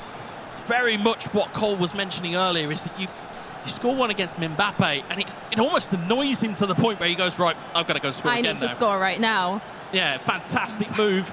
Benefacted from a bit of luck there, but again, when you are the champion, 2-2, the scoreline is between these two. It has been a phenomenal game of eFootball Mobile. It's not over yet. As Koller recovers the ball, is Sandro Tonali. It's deflected away, Sorloth into Kilik Soy, into Vitinha for Malaysia now, inside of Thailand territory, into the 18 for Sorloth. Sorloth onside, in towards Kilik Soy, but he's headed it past the post. How has he missed that? How has he missed that? It's a wonderful stalled ball into the box. He's inches wide, and that is a big opportunity. Meanwhile, replay coming in. It's Turkey with Romario, and Romario, the goalkeeper gets beaten to it. He got a paw on it, but it pandered off the post, and Turkey have a 1-goal lead against Colombia. Well, thankfully, I think the guys in our feature game have taken a breath, but we've still got goals and we've still got games going on. It's Brazil who are looking to really stamp their authority. Juninho has channeled that spirit of Ronaldo Nazario, and by haircut and by goals needed, as Rodri has the ball for Brazil. It's 4-0 now. He's been venomous in his pursuit of the 3 points, but better with the strike, but Buffon with the save. I'm speechless, Wes. I am so speechless. One, at how quick this game is, but how much skill all of these nations have. It's a ridiculously amazing watch. It's mind-blowing is what it is, and especially for the speed they have to operate in. You may get a little bit of grace with the console, but with the mobile, as you rightly said, it's one wrong move and you are stung. As we see here, it's a 2-2 stalemate at the moment. Will there be one more opportunity, and more importantly, who does it fall to? It's currently Ronaldo and Thailand on the ball. Schneider pulls the ball across the box. It's saved by the goalkeeper, Mendes. with the clearance. It's Nakamura though, and Mbappe looking to charge forward. It's Sorloth. Sorloth into Johan Cruyff. Cruyff onside, inside 18, scores! It's the Flying Dutchman that gives Mbappe the lead. And with not long left on the clock, Mbappe hits the hill and might just have taken the spirit away from Thailand. I wish the camera was on because we're fully squatting, hiding under the table. Wow! That is why Mbappe is the world champion. That's moments like that, coolness under pressure, and being able to execute when the moment is at its most pressurized. Mbappe calls on the brilliant football and the brilliant right foot of Johan Cruyff. Wasn't quite total football, but it was enough to get it across the line. 3-2 with around about 7 minutes left on the clock. Can Thailand find a response? Or will this be Mbappe to take this game away and make it 2 wins from 2? What a game this has been as a Gerd has it, and there's not long left. Here's Stanisic and Ronaldo trying to pressurise from Thailand. Nesta just about gets the ball clear. Up to Kiliksoy, cleared away by Cannavaro. Up towards Yankolo, who a bit of a lightning rod for headers, but he's been beaten in that exchange. Here's Alexis McAllister. Plays the ball into the left channel. 6 minutes of added on time here. Although they will go incredibly quickly. Kiliksoy looking to basically just keep the ball away from danger, keep it in the corner. He plays it back to Nuno Mendes, and Mbappe showing a little bit of maturity there, just knowing just to calm the game down and kill the clock. Wes, I genuinely am so stunned by this game. Malaysia, Thailand, Southeast Asian derby, and this featured match has not disappointed us at all today. And we get it again tomorrow as it looks to be the final whistle inbound. And there goes the final whistle in our featured game. Mbappe takes the spoils in a brilliant 3-2 victory against Thailand. What a performance. Strength shown in number by our defending champion. Alia, now that you've caught your breath, what stuck out for you from that performance? I mean, all I have to say is to Mbappe, I'm going to speak a little bit of Malaysian here, Bagus, brother, because that was so good. I'm so impressed. And even kudos to Thailand, because what a fight he put up. But Mbappe, I've heard a lot about you, but you have certainly exceeded all my expectations. Yeah, and credit to Thailand as well. Again, 2 goals. Yes, it's not the result they would have wanted, but knowing that you can get at the champion, especially going into, as we said, the reverse game going in tomorrow, that's just something just to take away and just say, if we can eliminate the mistakes, we might get something out of that return fixture. But again, the way that this is sizing up at the moment, again, only 2 teams in Group A have got a perfect record so far. One is Malaysia, the other one Egypt, both sitting at the top of Group A with 6 points. Brazil with 4, Thailand with 1, Saudi Arabia and Bahrain yet to register a point. But the man on your screen can be very proud of what he achieved in that derby. Wasn't quite what he wanted to have happen. But Thailand, they can still plenty of games, still plenty of time. We're going to see plenty more of him, I am sure. I mean, he's going to want to come into this tomorrow. He's going to want revenge. Not just for himself, but for his nation as well. But we're going to send you guys across to Miloš because he has an interview with Mbappe. I have the one and only Mbappe here with me. Of course, the entire time you had pressure being put on you by Jonkata on the other side. How were you able to break through that pressure and defeat him? At the first, I'm conceded a first goal, but I tried to reset myself and try an error any strategies. So I make it and make a comeback, yes. I mean, your equalizer goal on the 2-2 was incredible. So that, I think at some point, if you concede a goal like that, you lose a bit of momentum, right? It gives you the opportunity to score your 3rd goal. Yeah, I think I'm just reset and then make something unique and something that I cannot make a mistake in the game. So I'm happy to win this game. Well, it was a great game, and we got a lot of entertainment out of it. Thank you very much, Mbappe. I'll go let you get set for your next matchup. That is it. We still have more to go, though, so back to the studio. Thanks, Milos. And I wonder if he's got chalk on his hands now after shaking Mbappe's hand. Man of Steel, man with the chalk as well, is obviously doing a great job for him so far. 2 wins out of 2, especially with how it started in that matchup. You know, he's coming into this and he's winning both these games, and we're like, okay, yeah, that's our world champion. But it's not necessarily been a walk in the park, has it? In both these 2 games, he has been tested. We knew Thailand would test him, but I didn't actually expect it to be as close as it was, to be honest with you. But again, I'm kind of an advocate of it. Do you want to, as the champion, to have just an easy breeze through the group? I think you want to be tested early. I think you want to try and get a little land, get that stressful situation, get things rolling instead of just running through everybody. I think having those competitive games will set them up very, very well for the rest of the tournament. Having to come back twice in a game, it just shows the championship mentality of that young man. Mbappe, 20 years old, might I remind you. Just truly, truly an impeccable talent. Of course, John Catter on the other side, 23. So we're going to see lots of clashes between these 2 in the years to come. But yeah, I think you're absolutely right. That's the championship mentality right there. You want to be tested early. You want to settle yourself in after your tough tests. Mbappe is he's passing with flying colours.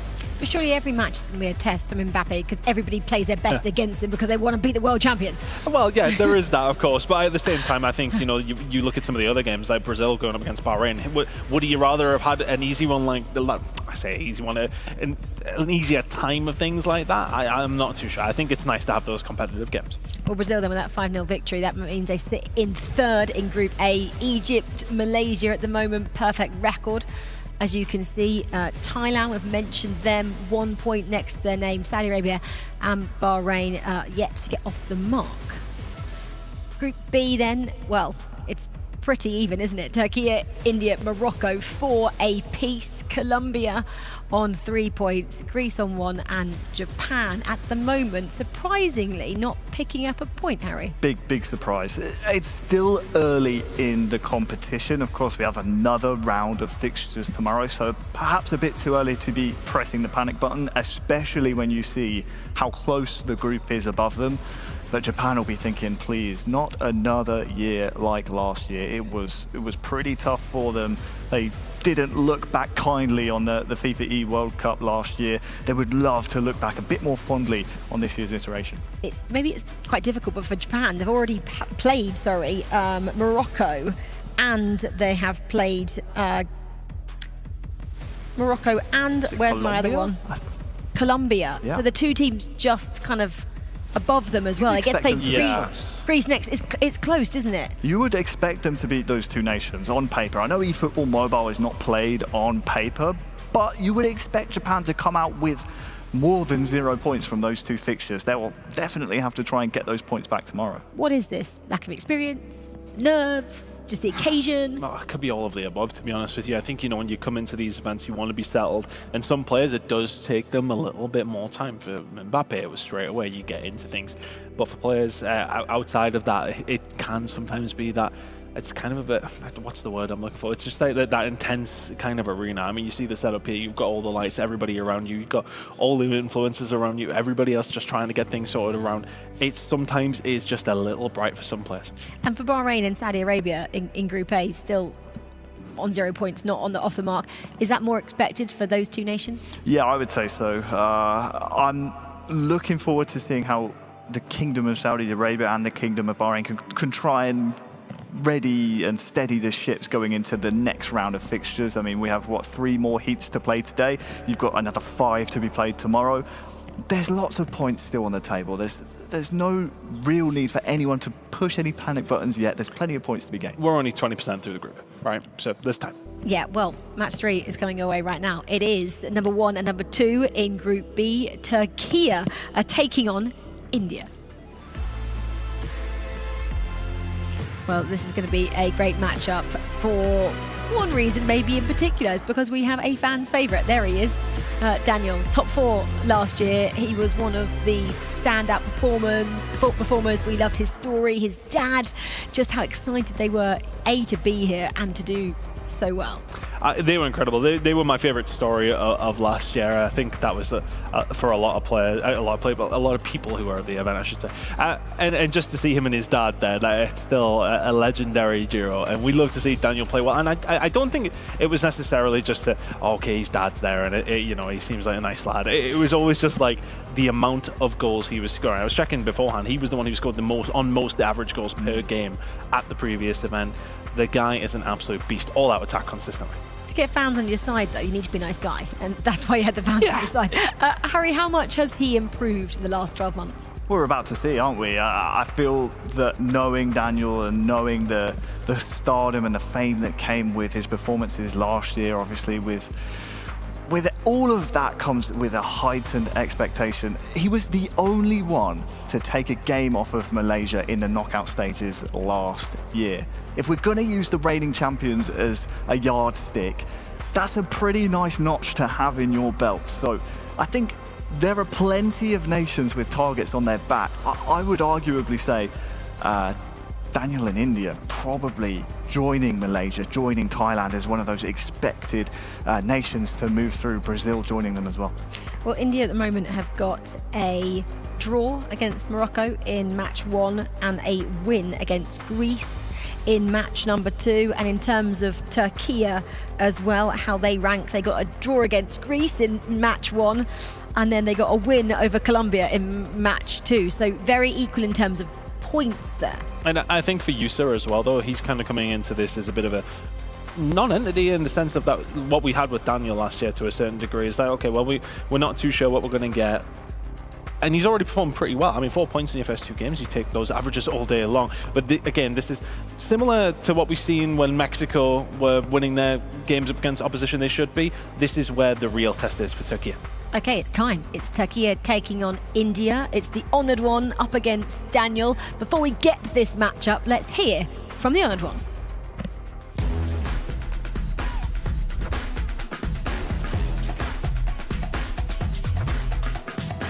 İlk defa geliyorum. Aslında burada olmayı hep hayal ediyordum.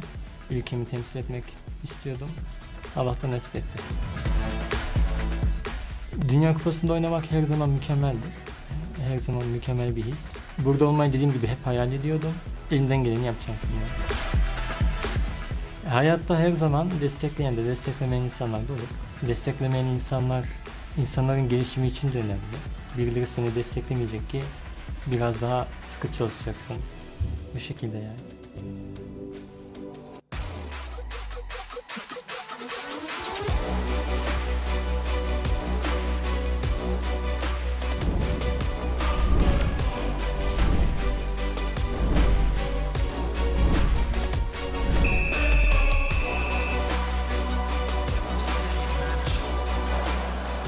Well, welcome to round 3 of the eFootball Mobile Finals. Abdulaziz, we've got Turkey and India here. Daniel, a returning player.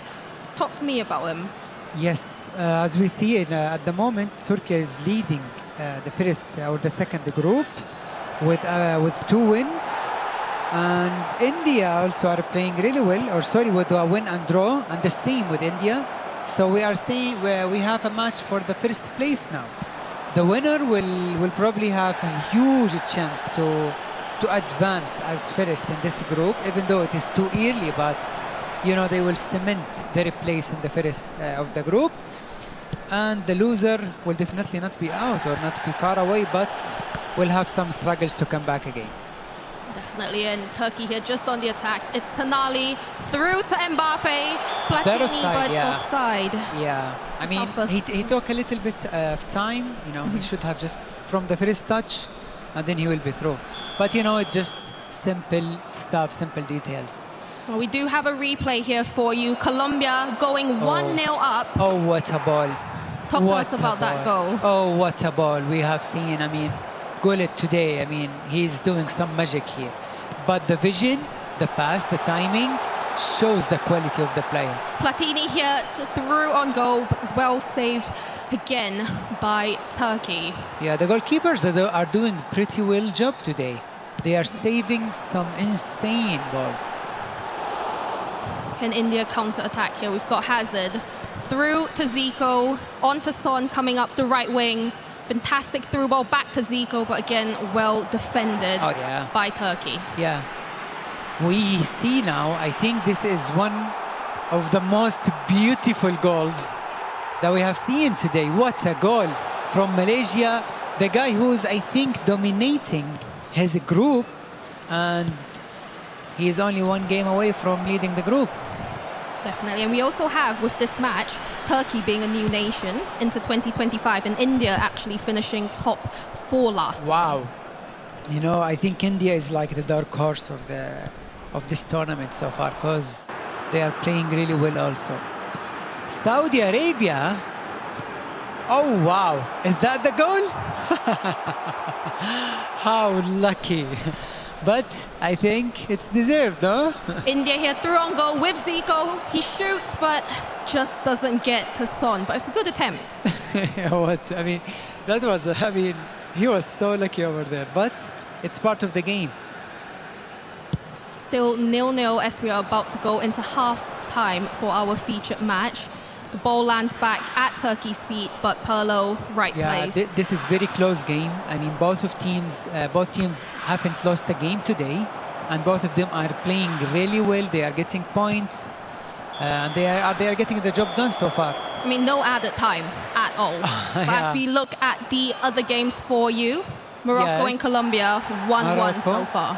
Okay, that's good for Morocco, because I think they are in a good place at the moment. Colombia are playing really well also. And this is the goal that we had with Morocco. Pele through into Gaucho, and that was the equalizer for 1-1. He wanted to clear the ball, but it was really wrong. Another pass, extra pass by Gullit also. Nice goal by Morocco. Into Hullet, and you were just saying how amazing Hullet has been. He is today. amazing, you know. He's one of those players who can create chances for the strikers. And if you need him to score goals, he will be there. Yeah, he's so good at that. Just looking at the other games as well for you now. Yes. Back into our featured match. Second half has now started. So far, India has fully controlled this game. But Turkey, they've shown us glimpses.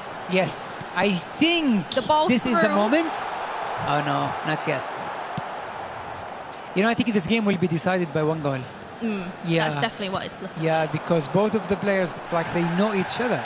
India on the attack nice here through to Kylian Mbappe. Well defended. Very, very well defended by Turkey. That's why they're top of the group at the moment. But India, a quick counter-attack. Yeah, you might be good in creating chances, but you have got to be better in defending. And that's what Turkey are doing at the moment. Oh, this is really nice, yeah. This is the goal we have just seen. Very nice ball. Composure, and then he put it in the far post. Again, see India on the attack. Pirlo, can he get to Eden Hazard? Well defended again by Turkey. Oh, yes. I think they are one of the very best teams in this tournament so far. I believe Turkey didn't concede a lot.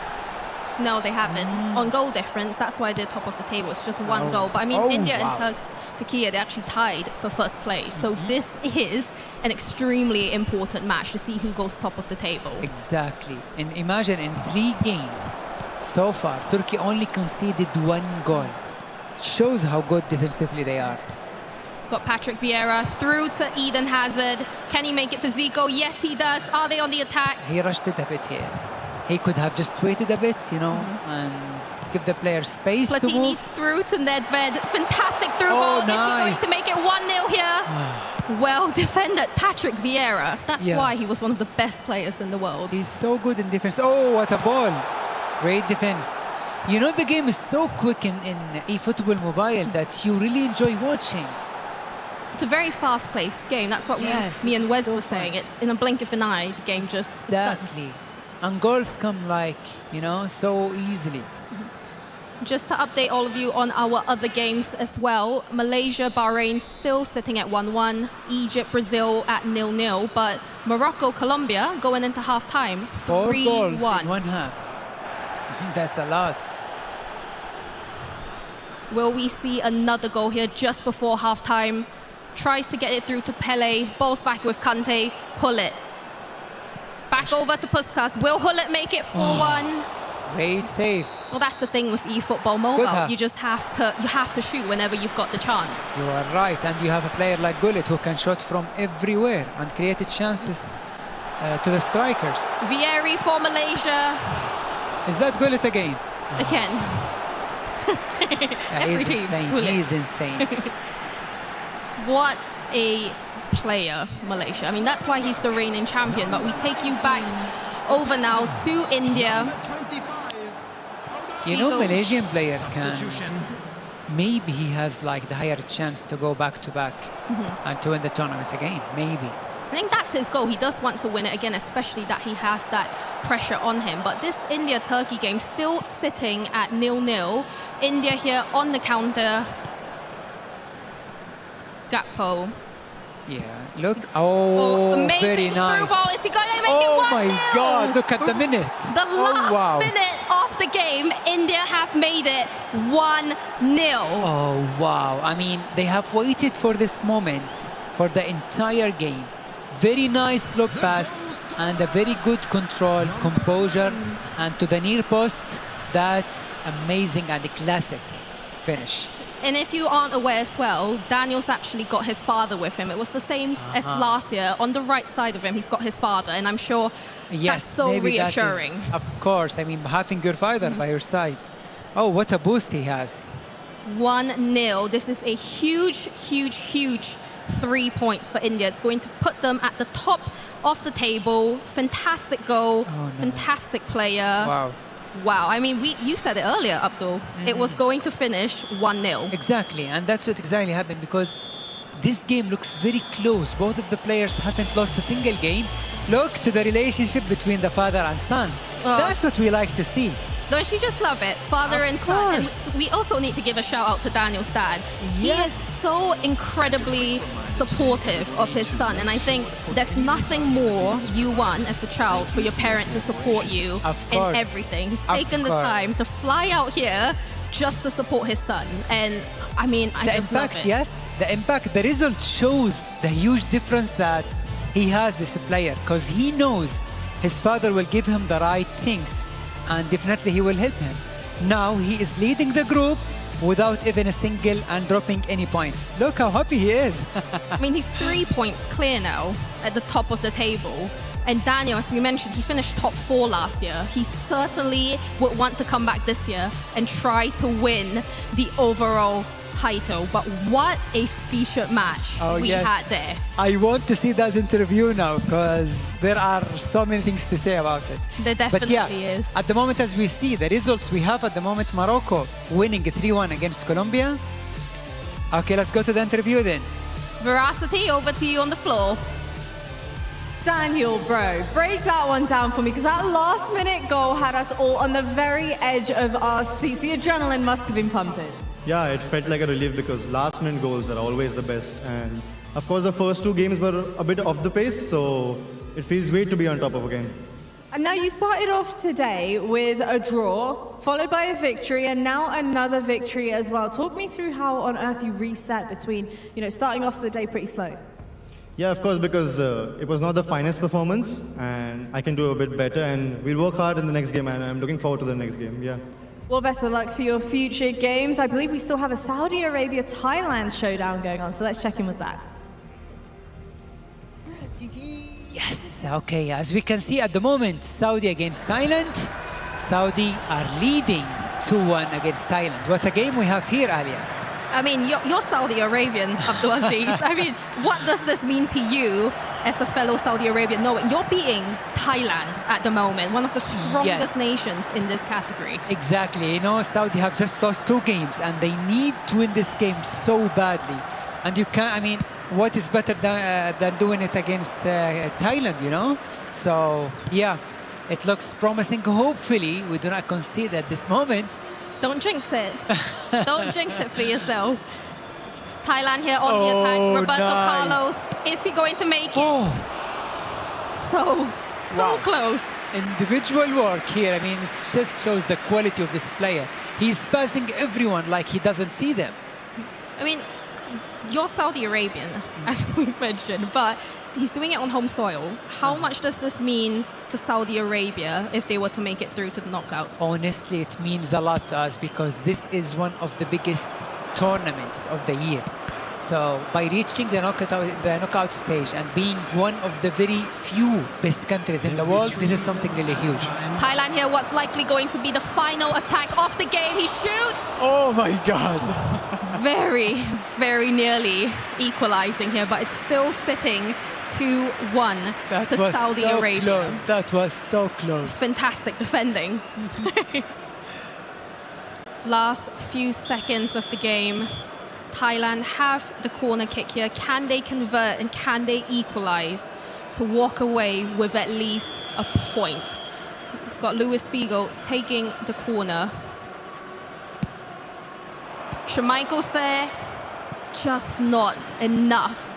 And we are not long away from Saudi Arabia having their win. What a game! Congratulations to Saudi Arabia for winning the first game in eFootball Mobile. What a moment! I mean, how proud are you of Saudi Arabia right now? I'm extremely proud of the player because coming back from 2 defeats is not easy, and winning against tough opponent like Thailand, it shows the quality of the player, and hopefully he can keep up the momentum and grab another point. I mean, this must be really disappointing for Thailand as well so far. They're one of the favorites coming into this tournament. They were sitting at 1 point going into this game. Oh, and they are just going like that, the groups have changed. Oh, Saudi Arabia, more points than Thailand. I mean, this is the World Cup, you know? You cannot predict who is going through and who is going out. And that's in football. Anything can happen. But I'm sure you guys are so excited to hear from Saudi Arabia. Over to you, Milos. Thank you very much, my friends. And yes, I'm here with the Iziesta. Finally, KSA able to get a win after 2 very close matchups. I want to ask you, what changed in order for you to get this win? What was your game plan? I can answer in Arabic or in English? Okay. Secret of my game, I am cold like ice. Because that I can win anyone, inshallah. I will try to qualify for next round. If I can't, it will be good for us, and I am so proud to represent Saudi Arabia, really. Very good. I mean, that third matchup definitely showed it. What do you think happened in the first 2 games where you couldn't close the match out? There was a tough game against Malaysia.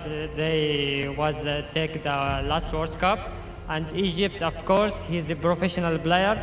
I want to win, inshallah, next round, and I will focus for next round. Well, best of luck in the next one. Iziesta, thank you very much, Habibi. Let's send it back to our studio for more matches.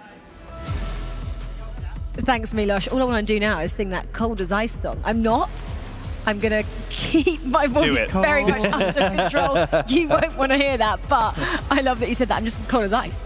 I mean, what a statement from Iziesta. I just love that kind of thing. This is what I love about the mobile players. There's just so much personality there as well. It's just like, my secret is I'm just icy. I love that. I'm not promising I didn't do the Cole Palmer celebration when he said it. I definitely did.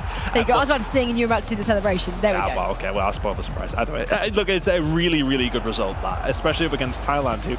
That for all, it's a fantastic result for Saudi Arabia and Iziesta. For Thailand, that is not great. It's a shock. It is exactly what I was talking about at the top of the show. It's Thailand once again on the national stage.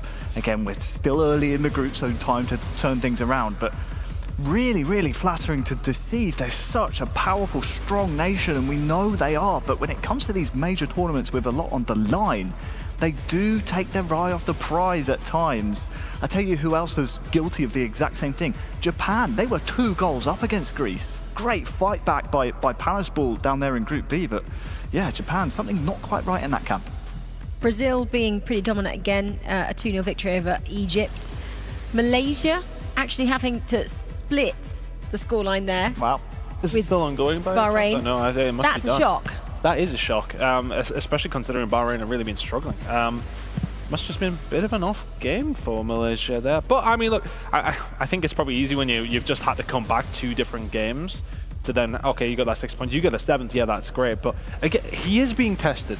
And that's what I'm enjoying about it, to be honest with you, because he's getting away with it, don't get me wrong, but he is being tested on multiple occasions here by everybody. And that spells, well, good news for everybody at home as a neutral, because we're going to have some great games as the tournament goes on. And India-Turkey, which was our featured matchup, we obviously heard from Daniel there after getting that 1-0 victory. He said he felt like he was just kind of a bit slower through the opening 2 fixtures, which is something we've been speaking about, the players starting to warm up. Is this the Daniel we saw of last year now coming to the forefront? Well, if you're looking at history, obviously these 2 nations matched up in the quarter-final last year, in which India got the better of Turkey 2-1. So that seems to me to be kind of par for the course. The Crescent Stars still kind of just chasing that elusive win against India. But yeah, I'm not too worried about Daniel. I'm not too worried. He shouldn't be either. I feel the way that he composed himself in that match, especially when it went on and on and on, and there didn't seem to be a breakthrough from him. He didn't panic. He didn't, again, press that panic button. There's no need to. You're still in with a puncher's chance, and he knew the chance would come to him in the end. So yeah, not too worried about Daniel. He didn't panic, but is it a worry that he had to wait until the last moment to get that decisive goal? Not yet. I would say, Daniel, I think for a lot of people at home won't see this, but we obviously have, as you can tell, a great view behind us of keeping an eye on everybody. But he's somebody like, when obviously we're having our issues, he's always like putting his phone down and his hands up. He's very animated when he is playing, and it seems that he can be, even though he comes across quite calm, quite emotional in these games. So for him to be able to get through that and keep that calmness and find that 1-0, and also mention that he actually started slowly, I think he is going to build momentum as time goes on. So I'm not too worried about that. Well, he's a player who knows what it means to do well here. Obviously last year he got top 4 and he really catapulted himself onto the scene in India. He was going viral. He became a bit of a viral sensation as well from being here at the FIFAe World Championships. So we will see how Daniel can do going forward. He said he's got some momentum now for Team India, and he has 2 more matches still to come this afternoon. And he's in our feature matchup, which is right after this break. So come back and join us in around 10 minutes time.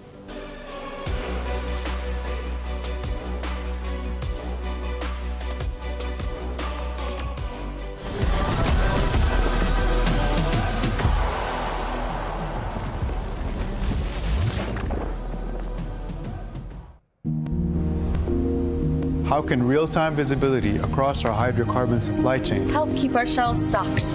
How can achieving a 99.8% delivery record help bring us together?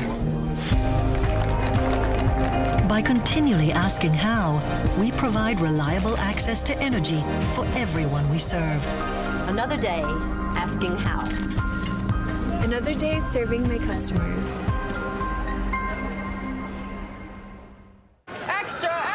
Read all about it. World Cup prep begins. Hold on to your hats, folks. Training for World Cup in North America has begun.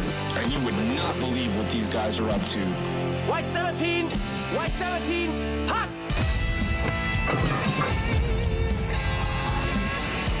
Preparations spiral out of control across the globe as the hunt for World Cup glory intensifies. Buckle up, folks. We're just getting started.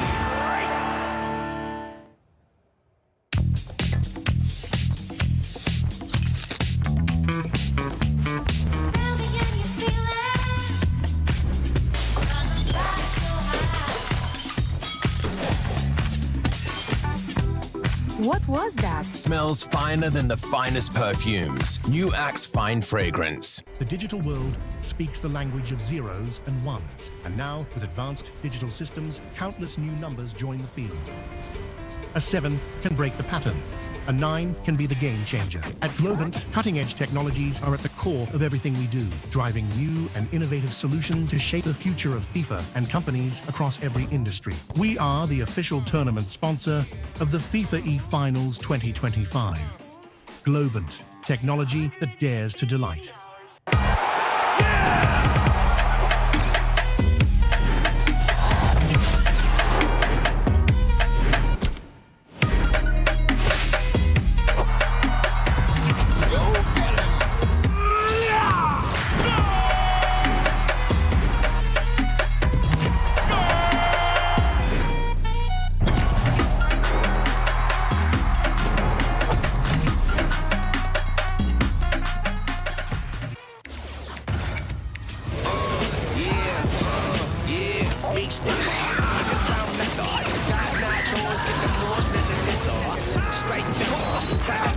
Reach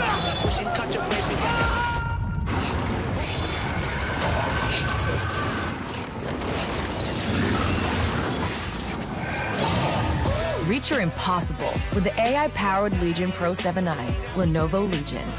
الابتكار والتطور للجميع مش بس المغامرين. تصميم الكيا K4 وهيكلها الرياضي أول شيء يلفت انتباهك. تصميم مرة حلو، بس بالنسبة لي أنا التكنولوجيا تفرض نفسها.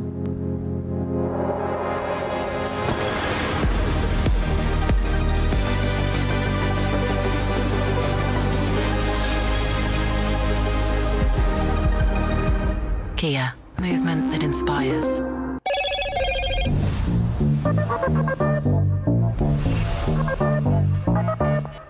Slim like a whisper, sharp in the hand, never unplanned. Every move got his game, smooth like ice, cold like flame.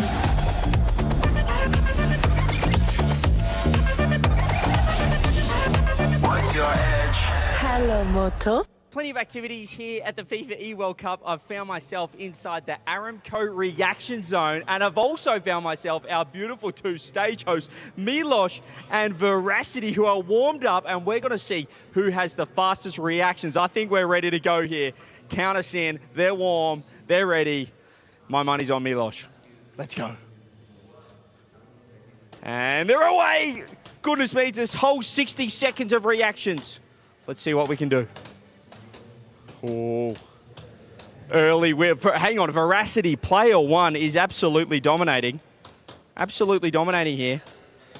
Milosh needs to get going. He's only on 9 points. He's got to go. He's got to find the buttons. Find the buttons. Find the blue buttons inside the Aramco reaction zone.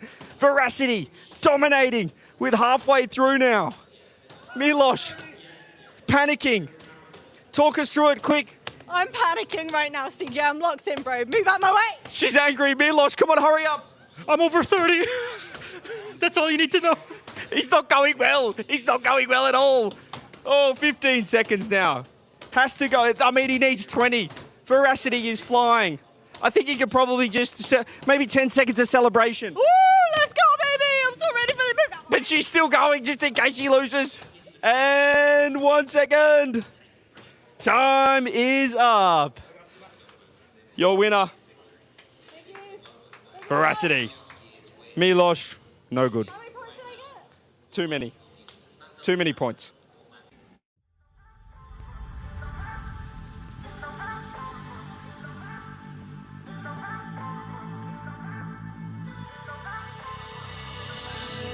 Can we talk about it for a while?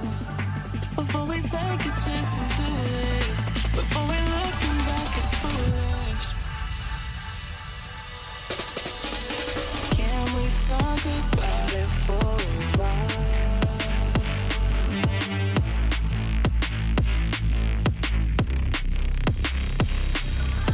Can we talk about it for a while? Before we take a chance and do this, before we looking back as foolish. Can we talk about it for a while? Before we take a chance and do this, before we looking back as foolish. Foolish, foolish, foolish,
talk about it for a while.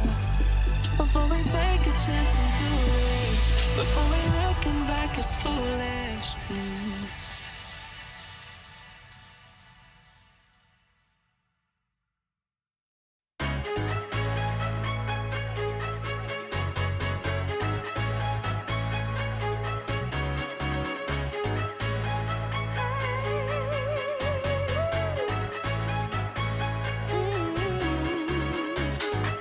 You let your head down and break free from the grind. You know you're faced out, running circles in your mind. You're working overtime. Feels like nothing's gonna pick you up. Running overdrive. Keep searching for a second shot. When you dance, you can multiply. You're getting close to the finish line. When you move, you will energize and keep running to the other side.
I know that I want you to hold me close tonight. My heart is jumping like it's been electrified. Hold me, can't get enough of you all night and day, night and day.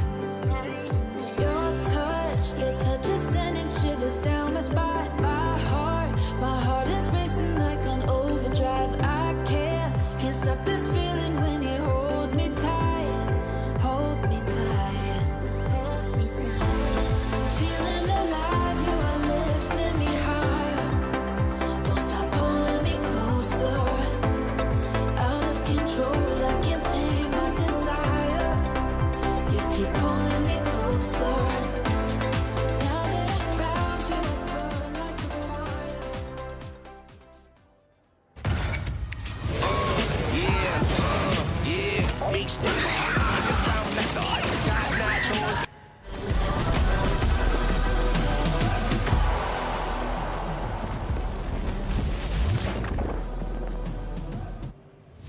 Yes, guys, you are watching the FIFAe World Cup Finals 2025, and we are halfway through our mobile matchups on day one. And our feature matchup coming your way is India taking on Japan. This is top of the table, India, taking on bottom of the table, Japan, after 3 matches. 2 more to be concluded. this afternoon. This is a massive one for both sides. And joining me on the sofa, Chris Tunn is still here. Still here. I'm very excited to say that our reporter has ditched his reporting role and come up here to be a pundit in the light, I may add, CJ. I have snuck out. I've snuck away. It has been the busiest day for me. The action has just been non-stop across console and mobile. But my goodness, am I excited to be here for this feature match because I'm the biggest Daniel fan in the world. Not being funny, I think we just don't like seeing you. We couldn't see you down there where the lights are off, and now we're just not even seeing you, we're just hearing you again. We're sticking on Daniel. He's the right person. Face for radio, to be fair. Yeah, I can go see why the lights are off usually when I'm around, apparently. Sorry, no offense. Honestly, but Japan need to get moving here, Chris. What's happening? Honestly, it's been a real struggle for them, and well, all I will say, though, is realistically, a lot of the games have been super close, so they can still turn this one around. A lot of them have. Okay, 1 point to 7, though. Yeah, I know, that's the problem. For Japan, they need to step it up big time. Can they turn it around here, though? This is going to be a tough one to do. But we've just seen Daniel really get pushed there. Has to score a 91st minute goal to get the win. Japan will look to just try and get anything from this game. Yeah, the last matchup which Japan actually played in was against Greece, and that's when they got their victory. So getting that victory just before the break, maybe that has allowed them to have a bit of a reset. CJ. Bit of momentum as well. I think that's huge. Yeah. Obviously wasn't a eFootball mobile player myself, but as a Rocket League player, it was. Oh, there we are. We can Hello, see everyone. He's in the flesh. I don't know how I got here. This has been such a busy day. You guys have done nothing up here from honestly. Reports. It's one of the easiest. They said it in the break. This is one of the easiest jobs in all of eFootball. So. Do you want to switch? Can I come and do the reporter role? I'm more than happy. You wouldn't last 10 minutes. Oh, I know. It is just too tough. The players just wouldn't talk to me. I know they wouldn't, and anyway. I quite like my roll up here. It's fine. It's comfortable on these sofas. But aside from us having a bit of banter up here, we have some serious business as well in terms of this fixture. It's the penultimate one of the day as well. I feel like this is where the pressure really starts rising. Yeah, 100%. I think, we heard Daniel specifically say after his third game, the first couple was a little bit slow for him. He's had that opportunity now to step up to the level he wants to. He will want to continue that momentum into this game, though. He'll want to finish top of his group, right? That's exactly what he's going to be going for, and every single game will matter if that's what he wants to do. So if he has that momentum, he shouldn't really have too much of a problem. But again, we've seen so many games that we didn't think would go a certain way or didn't think would be as close as they have been, go in a different direction. So let's see. It's a tough one for Japan, no doubt, but it definitely feels like Daniel and India are starting to heat up. These two players are very close in age as well. 18 and 19. You're still a young whippersnapper over there. Is this young? I don't know. Hey, I'll take it. Hang on, what are you, early 20s? 27. Late 20s. Oh, he's old. Really old. I'm an unk, apparently. From if you're an unk, I don't know what about across most esports. But look, I think there can be some concerns with pressure, but we saw it last year with Daniel. He handled the pressure for the most part with relative ease, so I'm quite confident in India. Well, I mean, in terms of Japan as well, he was talking about his inspiration is actually Brazil. He wants to play here, him and get the victory. Obviously in different groups at the moment, so we get to see that only if they get through to the qualification stages. But in terms of what he's achieved this year, he went to the FC Barcelona eFootball kind of finals, and he was a runner-up there. How good an accolade is that? That's a decent achievement, to be fair, but you have to do it on these big stages. That's really where you want to bring your A-level performances. Of course, that's a very decent result, but at the same time, I think what you say is kind of right. Both these competitors coming in here young, but obviously Daniel last year, having that experience and being able to go deep in the tournament as well. Every single game you play adds a string to your bow. And there's another string to his bow. With Daniel's stats, there we go. That's really, he's ace in the hole. But at the same time, look, Daniel has had those opportunities to go far in these tournaments. He has that experience, whereas on the other side of the thing, for Japan, it is not necessarily the same story. So trying to do as well at these high-level events is not an easy thing to achieve, and that is, it's very much a case of we see the cream rise to the top every single time for good reason. Does Japan have to change tactics now? It's the last two matches. Would you? I think in a way the pressure's off. Well, obviously it is on, but you've got nothing to lose. You're backed into a corner, so I'd love to see some more aggression coming out from Japan, especially against Daniel, who is one of the tournament favourites, one of the World Cup favourites. I think they can really go for broke here, Chris. Yeah, the thing is, we're talking about maybe going for broke, but there is still an opportunity here for Japan. You've got Greece and Colombia there, and Turkey not far away from you. Of course, some results not quite having to go the right ways, but at the same time, 1 point is not a great return. You just get one window and you're back into the mix. Just looking at who Japan have fielded as well in terms of their key players. Kylian Mbappe, Patrick Vieira, and Alessandro Nesta. So pretty central as well. We've seen Nesta on a couple of occasions. Yeah, not bad to be fair. Yeah, being popular. Yeah, fairly solid players. Look, I think we have seen some teams kind of go with a full basis of like, okay, let's go solidly defensively, but that one is a bit of a mix-up as well. And Mbappe is more of like playing that traditional, you want to try and get those balls through the middle of the park. I'd be really interested to see who's playing in an attacking role alongside as well, but at the same time, that is like I want to say it's a pretty even spread across the board, defense, midfield, attack. You got 3 solid players all there. Just what I love about the 1v1s, about the mobile as well, it's just, it really hones in on those individual mistakes that can be absolutely crucial. And you can nearly see when the players are too nervous, the sweat on the thumbs as well. We actually saw a few players with some powder to help kind of dry the nerves. So you can see just how critical those micro movements are in this game. You don't have a teammate alongside you either. So I love that aspect of just that 1v1 mentality. How much does the coach then play a role here when you are sitting there on your own? I think it can go both ways. One, you don't want someone in your head too much when you're already tilted in a way, but I think you need that extra voice just to calm you down and really keep things measured. I think some players, it depends what kind of player you are. Do you want that help? Do you want to be the coach that gasses them up? Do you want to be the guy that calms them down? It depends which way you want to go with it. And well, I mean, if I'm playing for Japan right now, I'm wanting gassed up. I need some confidence heading into this game. I mean, yeah, we're just seeing a bit of maybe breath work and a bit of meditation as well from a Japanese competitor there, just kind of focusing on the task at hand, because we obviously are experiencing a little bit of a delay here, like we've seen a few times already today with the mobile players, and that must get in your head a little bit. Absolutely. I think that with the short games as well, you just want to get straight into it. You've been preparing, you've been warming up, ready to go, so you just want to get into it. But it's just another element of just live events. These are the things you can't always account for. You've got to be ready for anything. Exactly. I mean, way back when I used to play, there were dawn of time. Now we're talking. I remember literally, like, I mean, I know that. Yeah, what was it, Pong? Something like that. Yeah, we used to actually have some teams who, obviously, this is obviously a technical delay, and we're going to get on with things pretty quickly. But we used to have some players who would intentionally ice you. I'd be like, okay, oh, sorry, this isn't working. Come on, gamesmanship. Yeah, just pure gamesmanship. And like, who would this really lean into?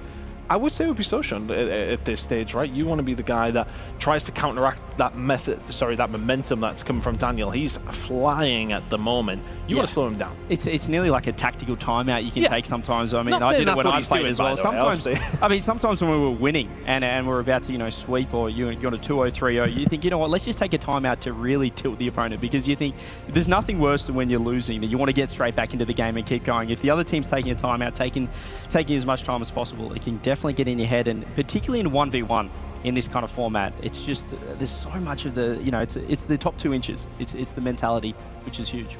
Yeah, I'm not sure what's going on here, because we can see he looks a little bit frustrated, obviously talking to one of the team admin.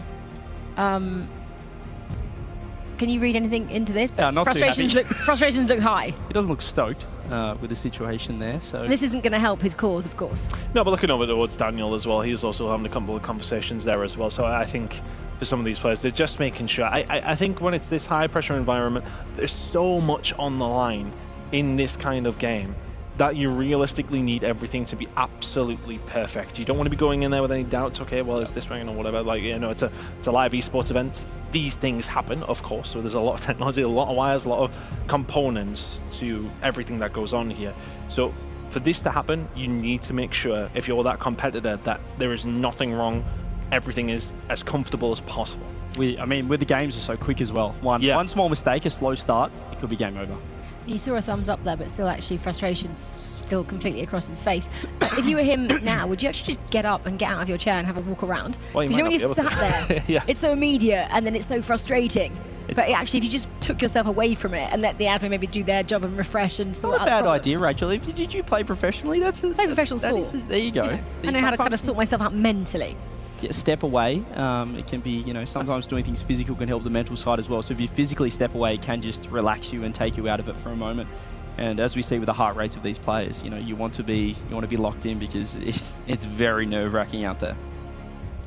Yeah, just like looking behind me as well onto the kind of studio floor, and I can see Daniel looking up to the screens. He's maybe getting a bit frustrated. He's waiting again for match 4 to start here.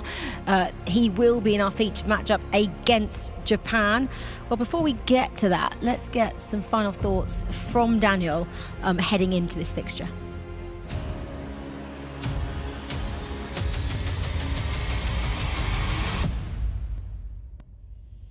This is what I was waiting for. Last year as well, I was here. It's the biggest tournament for eFootballs. A little nervous, anxious a bit, because there's expectations now with me, so anything apart from winning is just a failure because I'm here for the tournament.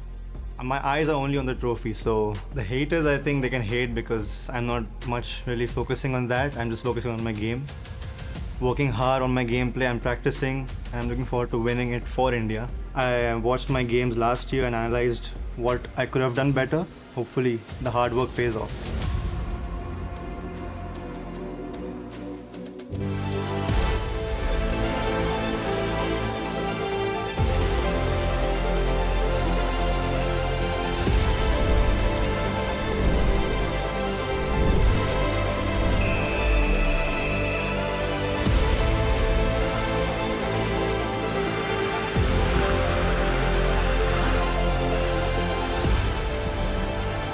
Well, it's a top versus bottom matchup in Group B of FIFA E 2025 featuring eFootball Mobile, and India huge favourites, Aziz. Oh yes, India are playing really well. As you see, father and son are working so hard together, and they managed to grab 7 points without dropping or without losing any game today. And on the other side, we have Japan, who are actually playing not so good at the moment. So maybe it is the time either to make the points for India goes up to 10, or maybe, let's say, the first win for Japan. Well, we've already seen some Indian pressure right at the start, and we can see that a lead has been taken by Brazil against Saudi Arabia. Saudi Arabia, who had a fighting start, but that's a lovely goal there. Oh yes. Elsewhere. The long pass, and then the pass also, the extra pass inside the box, and the finish. I mean, shows the quality of the player. I mean, of course, that's why he is like 7 points ahead. Yes, yes, you can already see in these early stages in this mobile mode that early pressure can tell, but Japan have managed to break through, and they have to be making the most of these opportunities. They're not going to have the ball too much in the Indian half. I think we're going to see plenty of Indian pressure. And that so far is the tale of the game. So we see an early shot here from Daniel and India. It's Zico, thinks about it. Wow. Dribbles past a couple, nearly another danger zone. Yes, I mean, that was very nice. He tried to do some skill move there inside the box. With Zico, probably he's the only one who can do that magic. More Indian pressure, passing the ball nicely in front of the Japanese penalty box. The shot comes in. Son Heung-min has control of the ball. Here's Zico again, but it's wide. And surely Daniel should have had the lead by now. Oh yes, India are playing really well. You know, he's trying to find the gaps between the defense. He's creating chances one after another. He was so unlucky there. Equally, we see Thailand taking the lead against Bahrain, so no real surprises there, but Bahrain, one of the players and the teams that we didn't know too much about going forwards. And what a ball that is. If we see Van Basten getting onto that, could have been dangerous for India. Oh yes. I mean, Japan could do something there. And if they manage to beat India, oh, what a win. That's not only 3 points. I think that's 6 points for them. Yeah, basically. If they do beat them, suddenly they can potentially leap from a couple of teams in this table, but they have to do some defending first. Here is Eden Hazard trying to get that finish. Not there again. So, surprisingly, this one's still at 0-0.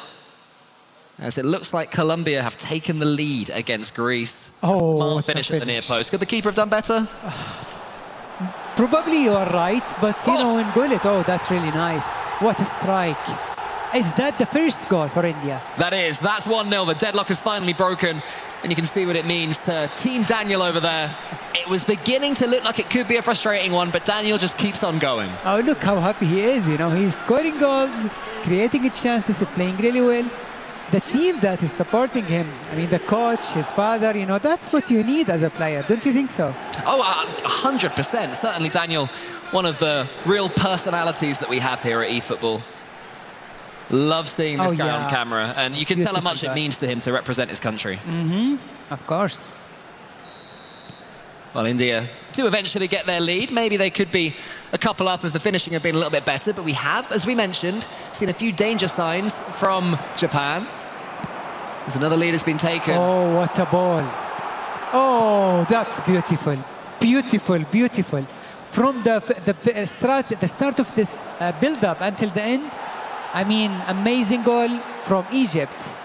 And pure talent over there. India trying to double their lead and feeling a bit more comfortable now after that first goal. A few flicks come out in the centre of the park. Eden Hazard has the ball, tries to pick out Son Heung-min, who takes a touch, but it's well defended in the end. Japan doing just about enough to keep this one just at 1. But, you know, I'm not seeing much from them, to be honest. Right after they scored, I mean, India, I didn't see anything from Japan. Maybe half-time will be a real chance for the Japanese player to make a couple of changes. Because it's not looking like he's going to have any sustained pressure right now as Hazard darts past a couple, takes it, hits the post! And again, Japan get away with one. The last kick of the half, it could be 2, it should be 2, but still, it's 1-0. Oh, I mean, lucky Japan that they only conceded 1 goal in the first half. India playing really well over there. They are creating chances. They scored the first goal. They tried to go for the second, but the post denied that. Well, Daniel said in his pre-match interview that nothing except first place would be good enough. After last season's heartbreak, was the big favourite coming out the group stages, and sadly for him, just couldn't turn that into a tournament victory. But here we'll take a little look at Morocco versus Turkey, while over in Japan versus India, they make their half-time changes. And so far, this looks like a cagey game of eFootball Mobile. I think so, yes. This is one of those games where maybe 1 goal would be more than enough. Yeah, it does look like there's a lot of play in the centre of the midfield. Incisive passes, scarce. Pele does find Ronaldinho. There's a pass below him, he's found him as well. DeMarco has a chance to put this ball into the box. It's well blocked. Yeah, he tried to go to the wing. He tried to go to the wing because he saw a little bit of gap, but good defense. He blocked it over there. Yeah, I don't mind what I'm seeing right now from Morocco in this brief phase. It does seem that we're entering a little bit of Moroccan pressure. Morocco, who are currently second in their group behind India, so... Oh, they are doing well. They're doing well, but you'd think if they are to keep pace with India and the others, they'll have to win this game against Turkey. But Turkey in third as well, so a real tight group in Group B. You're right. As we see with the results so far, we see Colombia are leading against Greece and Egypt winning against Malaysia. And, of course, Brazil are winning against Saudi. Colombia, who have this lead against Greece. Greece, who started off so well in the first game, but couldn't quite turn it into a victory. The 2 Greek players who've made it here after not qualifying on console found a way to get here to Riyadh. So desperate just to represent their nation. And that's what they're doing, but certainly being put to the test against Colombia, a team who are currently sat on 4 points, 2 above the Greeks. And with this win, if they can see it out, that will be 6 above the Greeks. Yeah, probably this is the first time I see someone using Cruyff in their starting 11. It's nice to see that, though, isn't it? It's nice to see different players used. Like we have Brazil in the console, who focus more on style and flair above being big and dominant. So it's good to see the same in mobile. Yeah, and also we see Chonsoki Nakamura, the Japanese player, you know. So it's good to have this kind of players in your squad because they give you the ability to create more chances, to have a different way of playing. Malaysia versus Egypt. Egypt winning this one. And this is a real potential top-of-the-table battle over in Group A. Malaysia on 7 points going into this one. Egypt on 6, so Egypt would leapfrog Malaysia. And what a result this could be for the Egyptians if they can see it through. It would be absolutely huge for them. I mean, there's a lot of close games going on in this game round. A lot of teams that are connected in the table, and that's what's making some exciting games. Yeah, because I think this is very important round, and it could decide the group, you know. If you manage to win, you can cement yourself probably in the best 4 and go to the knockout stage. And if you lose, probably you are more likely going to make it so hard on you. Well, here we go, back to our feature game, and India have a slender lead against Japan. But here come India forwards. Didn't quite get to that one. Petacek had to be careful with that goal kick, almost carrier style, cannoned in off an attacker, which could have left them in all sorts of trouble. But for now, Totti has the ball. He finds Hazard. There's a chance here for India if they can pick their pass. It's a lovely back heel towards Totti. Here comes the shot. It must be two. With Daniel. He ain't going to miss that. That is the goal that Daniel was waiting for to make this one comfortable. Oh, what a goal. I mean, the composure and then the shoot at the near post with Francesco Totti. Oh, what a goal. I mean, I think Totti is the only player who can do that. How satisfying as well, the back heel in the centre of the pitch. When you get one of those right, it feels so good. Definitely. Daniel's going to do his best to try and stay calm, because right now the temptation is to let it all get ahead of you, to get a little bit carried away, but you can't afford to do that. But let's have a look again at this moment right here. A touch of class from Daniel. And then the finish was exactly what was needed. It's a long way back now for Japan. Oh, yes. I mean, to come back from 2-0 defeat against such a good player like India, it is really hard, but, you know, it's not impossible. Yeah, we have seen a couple of two-goal comebacks. This could be the start of one as Mbappe shoots. It's nice interplay there on the Japanese penalty box. And we will have... in the Indian penalty box, and we will have a Japanese corner. Can they be dangerous from these situations? They need a goal from that. They need a goal. So Sean will have to pick carefully what sort of corner he goes for. You can see immediately he goes into the settings to make some tweaks. Potential personnel changes or just tactical tweaks, would you say? I think it's a little bit tactical, and also he will need to use some fresh legs because nothing much left. And probably he has some good players on the bench. For sure, especially when you've been defending for 60, 65 minutes. Always so much more exhausting to play without the ball than it is to play with it. They are deep in thought currently around the grounds. Yeah, you're just pointing at our other monitor, Aziz, because you've seen another goal fly in. Yeah, I think Turkey scored the first goal probably there. Turkey, who are up against Morocco, I believe, in a second versus third matchup in Group B. Yeah, yes. Turkey versus Morocco. So a massive goal in Group B to ensure that Turkey potentially will finish in that all-important top four. Oh, wow. Oh, that's really important win for Turkey. Well, here we go. Here's the corner. You sense with 25 minutes left, Japan need to make something happen, and soon. Japan, who are much hyped coming into this event, but currently sit on 1 point after 3 games. Could this be the moment their whole tournament changes? They take it short. A pass out to Roberto Carlos. Does he go for the shot? No, he said it's a cross. But it's saved well by India and their goalkeeper. Oh, if that goes in, it will be different. Oh, what a pass. What a pass.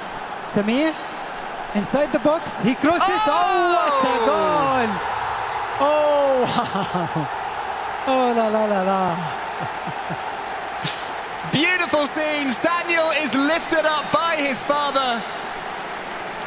Wow. After all these years, your dad can still pick you up and take you to your full potential, and Daniel is showing his, the counter-attacking goal, just when they conceded a big chance. Yes, look, I mean, how happy and how proud the father is.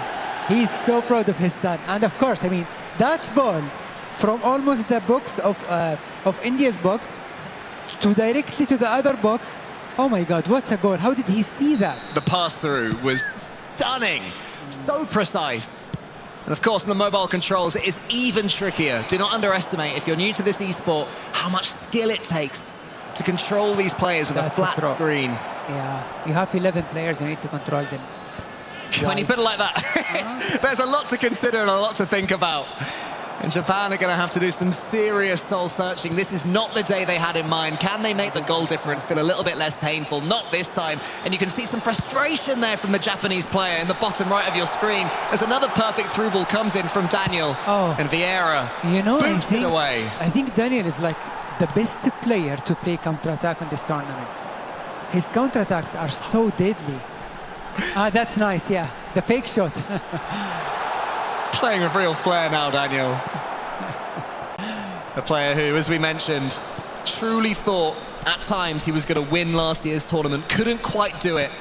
And I think he comes back here with a lot of frustration to break through, but he has to defend it now, and that is a nice goal for Japan, a reminder of how good they can be. Too late, maybe? Too late? I mean, if he gets this comeback as these, I will be floored. I'll be entertained. I feel sorry for Daniel. We all want to see that comeback, but I don't think that's going to happen. I think if Daniel doesn't win this one, his dad will pick him up and fling him. Be like, what are you doing? Our hug was for nothing. But no, it's nice to see Soshun. Yeah, very nice goal, by the way. I mean, he could have done that a little bit earlier. But, you know, comes late, better than nothing, no? Absolutely. And of course, with 3 points for a win, you've got Greece 1 point ahead of you, at least going into this game day. Turkey 3 points ahead of you. Morocco 4 points ahead of you. So there's still an entire round of games tomorrow. There is a world where Japan come back tomorrow after a good night's sleep, look at the tape, and they are more than capable of winning games in this tournament. Exactly that. And that's the beauty of this tournament. Even if you didn't play well in the first day, you still have another chance in the second day. And if you did play well, you can't rest on your laurels. You have to keep on going, you have to improve even further, because I can guarantee if you do not, then your opponents will, as the referee almost gets in the way. Daniel goes for a cheeky one more. He got it on target, but better check, better catching practice for him. Petr Cech, who went into ice hockey, I believe, after he retired from professional football. I think so, yes. Oh, massive congratulations to India for winning I would say the 5th game or 4th game against tough team, Japan. Yeah, that's round 4. Round 4. Not easy against Japan, and Soshun certainly had chances. He could have scored 3 or 4 himself. It was just the finishing. Oh, yes. But Daniel was so much better. Yes, with the counter-attack, I mean, he was scoring almost every single counter. It's the main thing, in my opinion, that separates India and Malaysia and the rest. The other teams, they're capable of nice passes. They pick their teams well. The draft has been impressive. But when you get the shooting chance, can you curl it into the bottom corner? If you're Daniel, if you're Mbappe, the answer is probably yes. Did you think that his father made a huge difference with him? I think it must do. It certainly seems that Daniel is very comfortable having his father there, especially because it's reminiscent of last year as well. You know, so the more that's similar, the more comfortable you feel, and the more able Daniel will be. Yes, because nobody knows you more than your father, I guess. Of course. Of course, and it's lovely to have the team fully there. You've got your biggest fan there next to you, especially someone who, Daniel's father, he seems like an inspiring personality. I feel like I'd play to my best if I had him behind me as my dad. Me too, to be honest. If he was in here right now, our casting would be way better. We'd be making puns, we'd be doing beautiful metaphors, but you know, we're trying our best anyway. Daniel is starting to look like the Daniel that we saw last year, and that is a very exciting thing as India go top of Group B on 10 huge points. Oh yes, and also Turkey in the second, and then Colombia. Over down there on the stage, over down there on the stage, or over there, pick either. We've got Veracity with Daniel and Japan. No, Japan. Wait, what? I'm so lost. Someone's with Veracity. Nice try, Cole. Well, commiserations for that game. I have to ask you, though, for Team Japan, it's been a pretty rough day so far. Why do you think that is? Where has the struggle or the disconnect been for you? Yeah, I'm done adjust today in my phone, and I'm not good attacking today, so yeah. Well, what are you going to change heading into your next game and heading into tomorrow as well? Is there anything you want to change? Yeah, I'm not good at defense too, so I can change that. And how are you feeling about facing off against Turkey next? Yeah, it's not good for me, but yeah, I will win. You'll win. I'm crossing my fingers for you, and I'm wishing you a very good upcoming game. On that note, let's go ahead and throw it back to the studio. Yeah, it's been a tough day at the office, hasn't it, for Team Japan? Turkey is the final fixture, and that's going to be a hard one as well. Yeah, I mean, it doesn't sound like he's really looking forward to any of them, but they're not confident. No, it was they're like, oh, I've attacked bad, but I'm bad at defending as well. We need some confidence to come out from. That's what you need your coaches to sit down with you, like, come on, there is a reason you are here. You are a good player. We know what he can bring to the table. India, Daniel's such a good player. you're going up against Turkey next. That's one of the games you absolutely had to win. Japan did not need to beat India here. They have an opportunity still to continue through. Teams like Turkey are the ones that are winnable for them. Don't have that belief. Yeah, I mean, at least he finished off saying, I will win. But it's just everything up until that didn't quite inspire confidence if you are a Japanese follower, a supporter of the nation. So, yeah, still sitting in that 6th spot, last of Group B, but yeah, a little bit of work to do. And again, you have to take confidence. I mean, I'm talking about Japan here. They did take 1 goal off of India, who are topping the table. You know, I know it's a consolation goal, but it's a goal nonetheless. Yeah, 3-1's not a bad result. Like, all things considered, Daniel is a free-flowing, free-scoring player, so not a bad result at all. Well, let's just have a quick roundup of all the results in round 4. Group A, Brazil versus Saudi Arabia. Brazil taking that one 1-0. Thailand 5-0 over Bahrain. Egypt 1-0 over Malaysia. And then in Group B, Turkey 1-0 over Morocco. India, we just told you about that, 3-1 over Japan. And Colombia 1-0 over Greece. Thailand woken up, Chris. I know. To see. Yeah, it's nice to see, but to me, the one that sticks out there is Egypt 1-0 against Malaysia, right? I mean, it feels like Mbappe had a crazy start as far as the results go, but he was conceding and having to come from behind. 2 games in a row, he has faltered, drawing his previous, losing that game, and that puts him 3rd in the table. So that is our current champion, by the way, who did not lose a game until he played Daniel in the semi-finals last year. Swept everybody else pretty much. So the fact that he's already lost a game here in the group stages, competitive game here this week. And the fact that our last matchup, CJ, is against Brazil for Malaysia doesn't get tougher than that. Well, if you're looking at this standings right now, Rachel, it does not. They're in form, 10 points on the board, so right up there is good to see Thailand. They'll move up the standings with that 5-0 win as well from Group A. And in Group B, well, we know the story, don't we? Daniel from India, 10 points next to his name there. The only kind of mistake, I'm going to say, is in that first round matchup against Morocco when he got a draw, and he spoke about that. He was kind of almost just building into the tournament. Turkey and Colombia both on 7, Morocco 5, Greece 2, Japan 1, with 1 more match to play today before we get 5 more tomorrow. So, you know, all is still to play for. I am going to reiterate that. Even if you had a terrible day today, you can still come out and win every single match tomorrow and then possibly still go through.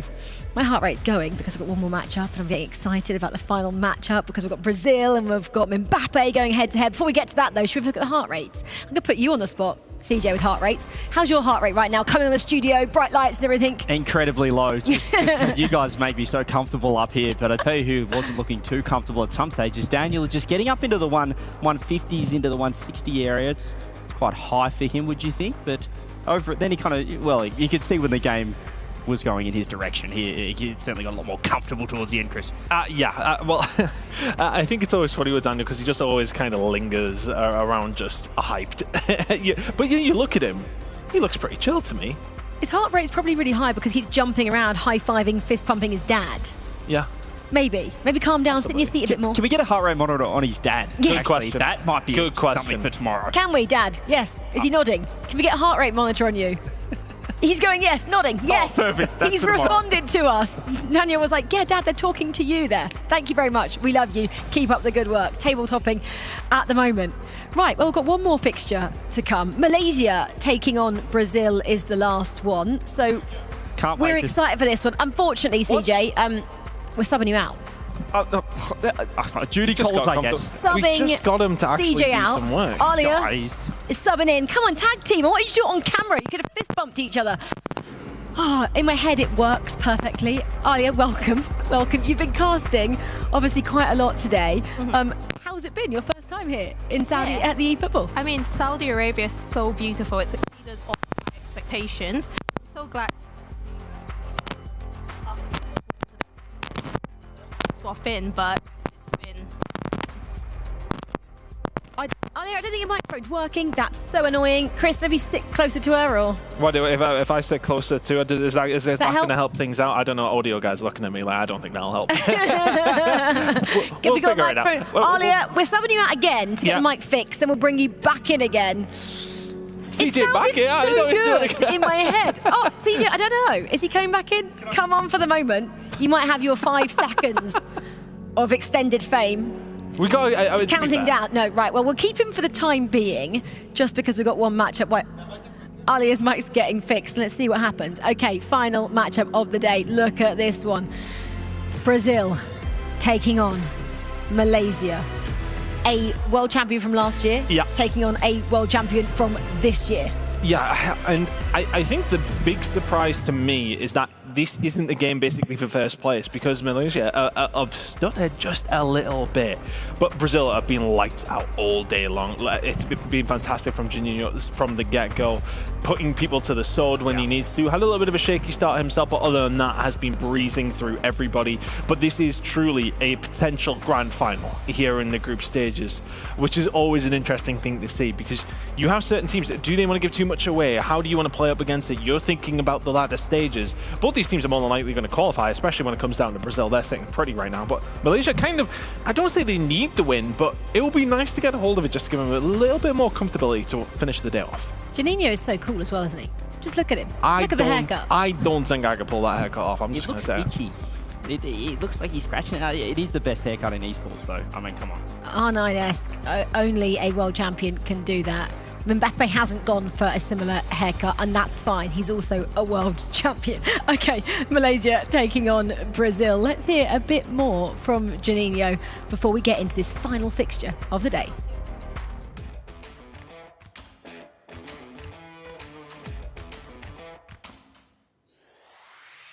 Representar o meu país e sonho de vários meninos, né, do meu país, de representar essa seleção. Sim, é uma honra, né, poder representar a minha seleção. É um sonho de garoto, né, de jogar pela seleção, e tô conseguindo realizar nos videogames, né. Que vai ser jogos muito difíceis, né, e eu me preparei muito para este torneio e espero chegar lá do melhor nível possível. Durante o último ano aí eu venho performando muito bem, né, conseguindo conquistar vários resultados bons e vários títulos, né, e espero continuar assim nesse torneio também. Independente da torcida, né, ou de quem vai estar torcendo a favor ou contra, a gente vai dar o nosso melhor, né, e tentar buscar o objetivo, que é o título.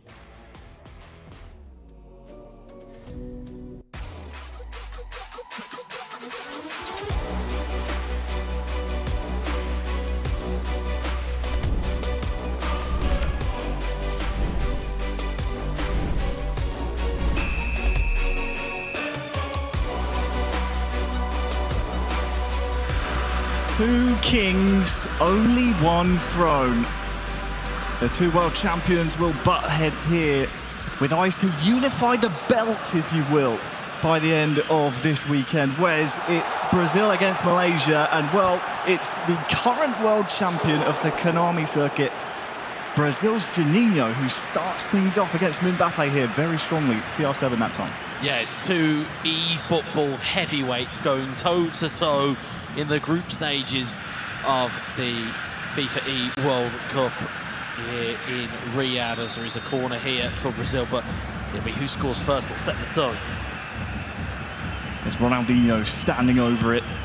We saw Mbappe in the last round falter slightly after winning his first two matches, dropped points to Bahrain, and then of course lost in the previous round. So the informed Brazilian here, no doubt, will be the one to watch. For Mbappe, he'll be hoping it was just a blip. The last two games, you know, from 6 points, he's scored only one. He would love a big statement victory here to end the day on a positive note. For Juninho in possession here with Mbappe, it's a scalp he'd love to take. Yeah, absolutely. It's a reminder, though, that Mbappe is human, is that he's dropped a couple of points here and there, but he'll look to try and reassert that dominance quite quickly. Indeed he will. Of course, not just our featured match we'll be taking a look at, we'll be seeing from around the grounds as well. The opening goal, 20 minutes gone. It's Daniel, it's India, it's 1-0. With a nicely worked goal there to open the scoring. Yeah, beautiful ball in there to Zico, just prodded it home first time, and again, another player that started off as they kind of ended their tournament last year. Group B well and truly within Daniel's grasp.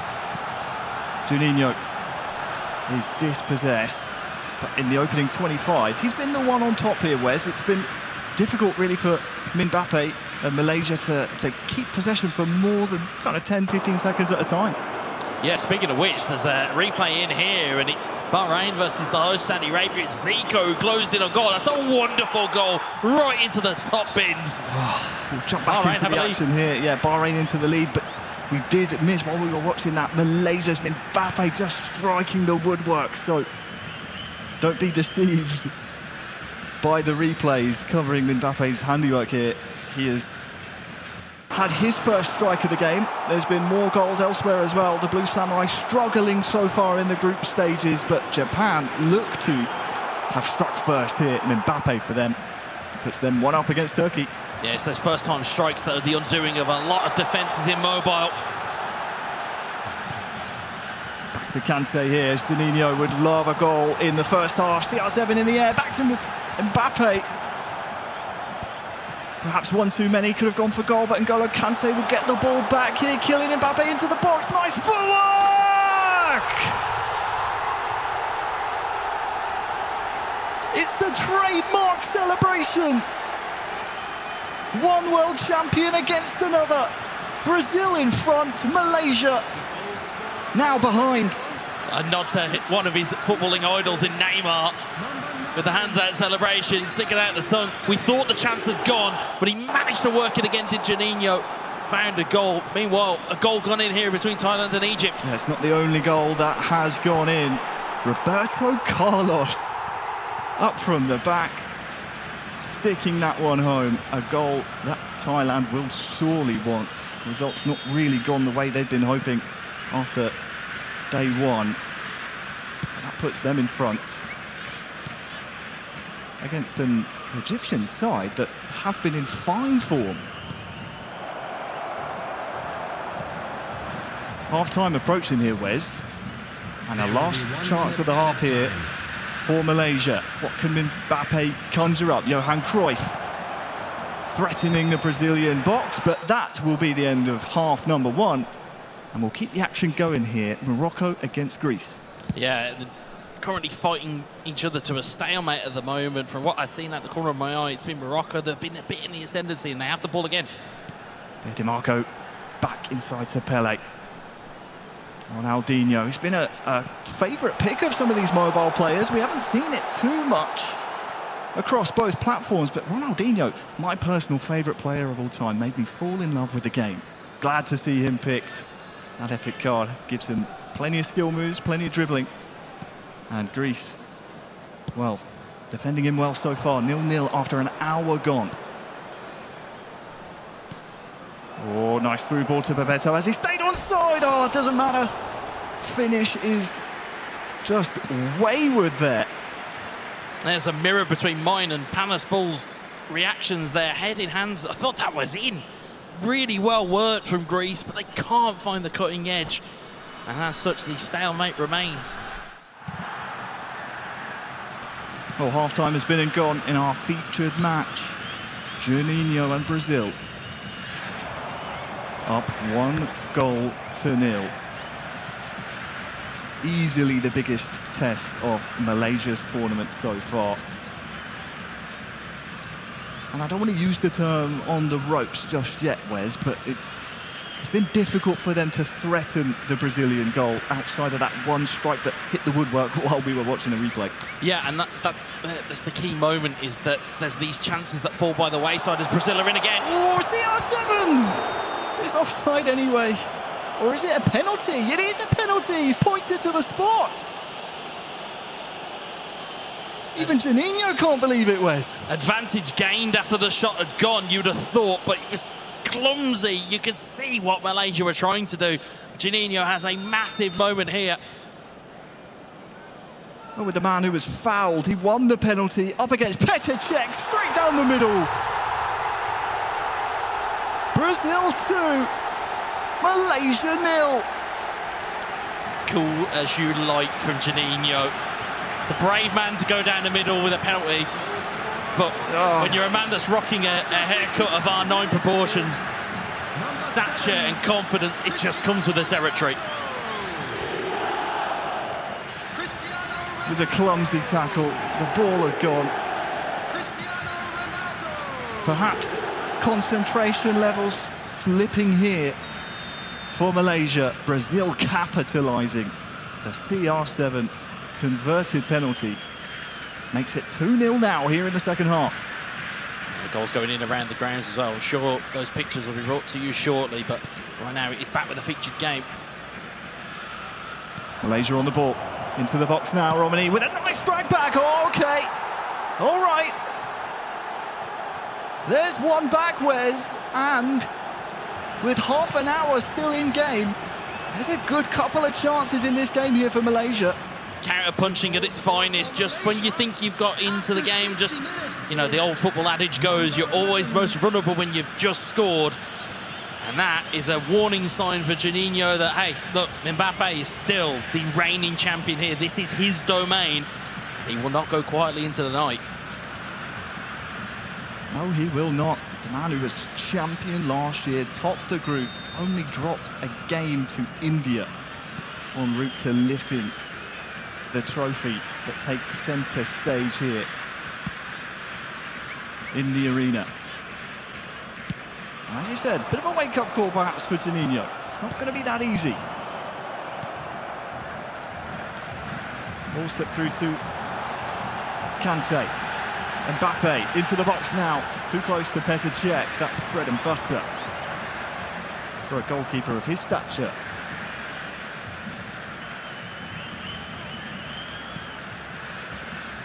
About 20 in-game minutes from full-time.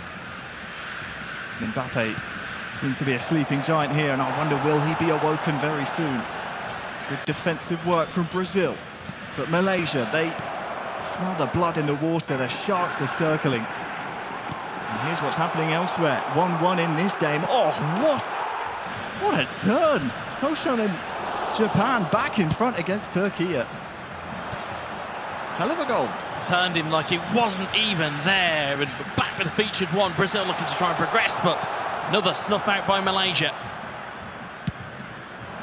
Time ticking down. 10 minutes to go.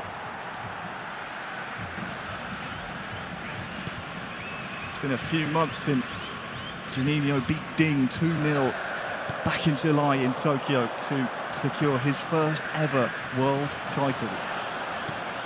And here in the group stages, on day one, well, he's looking to pass the eye test here in the group stages. Against the reigning champion of this competition. He's keeping the ball very well. Yeah, the crowd are ironically cheering with every pass, and it's possession is king here. Oh, that's a nice knock on. Mbappe. Did he go for goal there just to force the corner, I wonder? It clipped off the post on its way out, but again, time really not on Mbappe's side here. There will be 3 minutes added time. We'll have to be very direct for Malaysia to try and steal something out of this game. Mbappe, what can you show us? It has to be now. It's cleared up the pitch by Juninho. And the referee signals full time. A massive statement of intent from the 2025 Mobile World Champion Juninho takes down the reigning, defending FIFAe World Cup champions, Malaysia.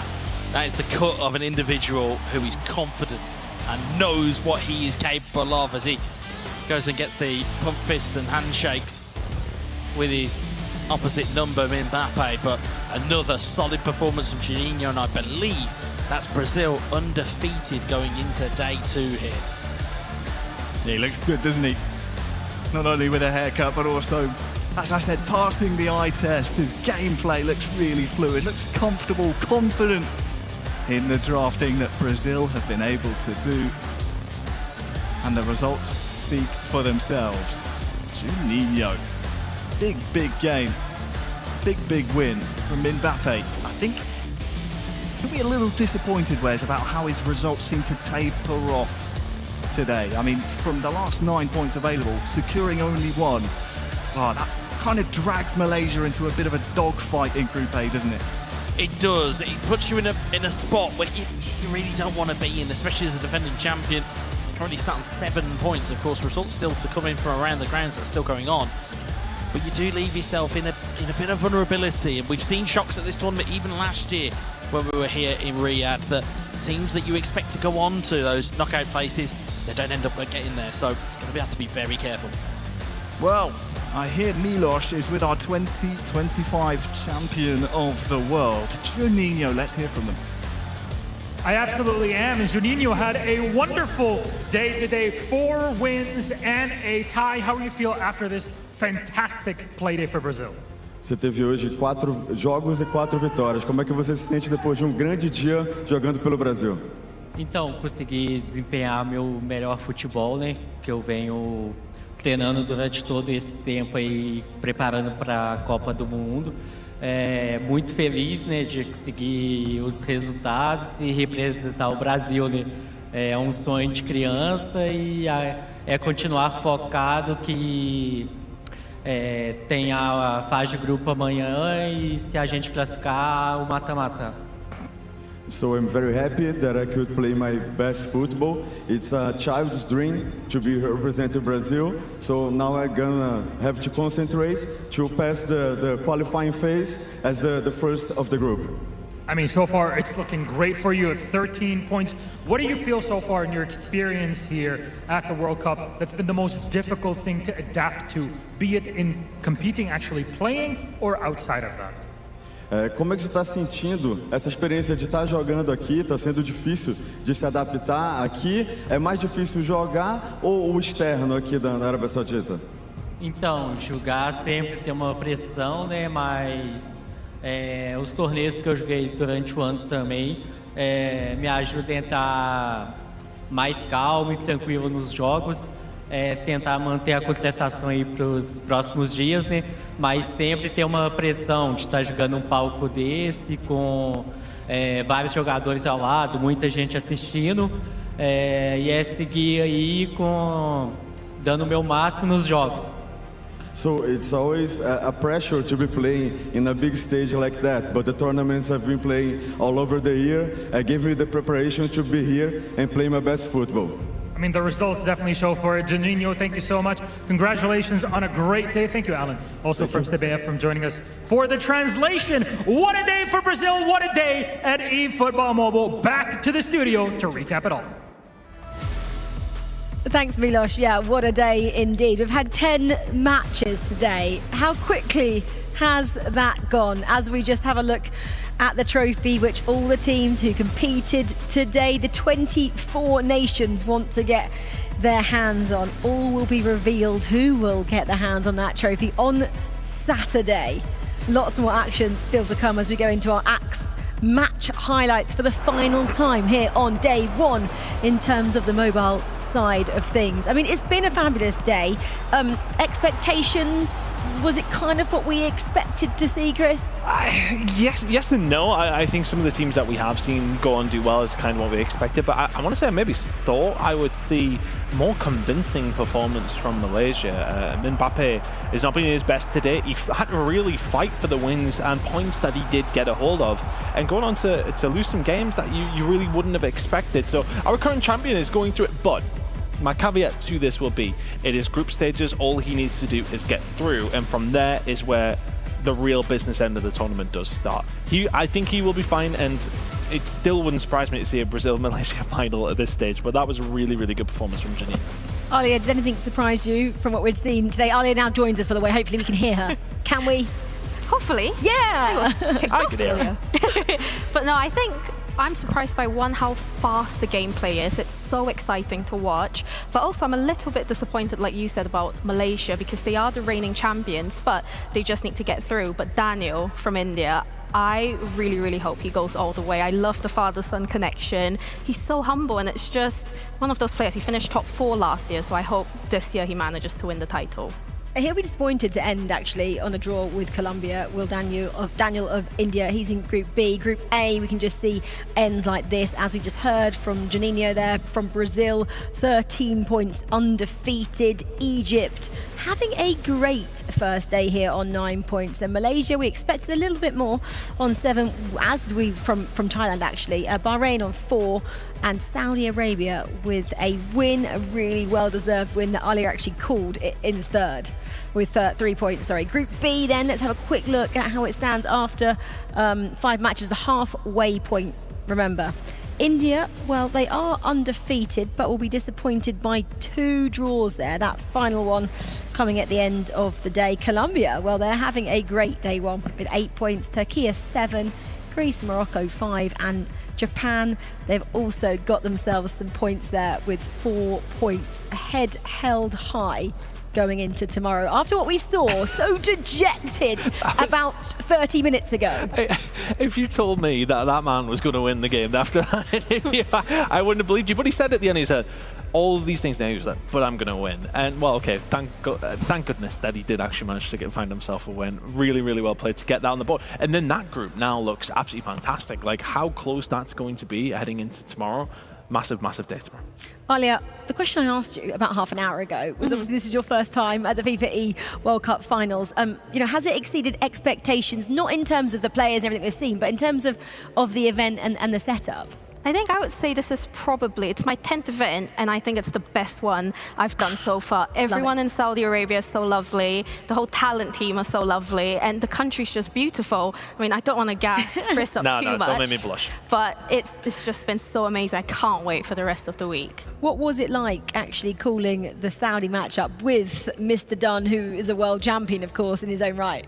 It was really exciting. I don't know, it's one of those things where I sort of want Saudi to go all the way as well, just because I want to see the Saudi fans in the arena. So I really, really hope that's going to be the case. But I'm just so amazed, especially with eFootball Mobile, the skill that it takes, moving your fingers that quick. I grew up doing mobile gaming, but I don't think I could do what they do. You say grew up doing mobile gaming. You're pretty good in your own right. Yes, you cast, but hang on. I want you to tell everyone at home your accolade, Alia. I'm not sure if you've said it on broadcast yet. This girl has some skills.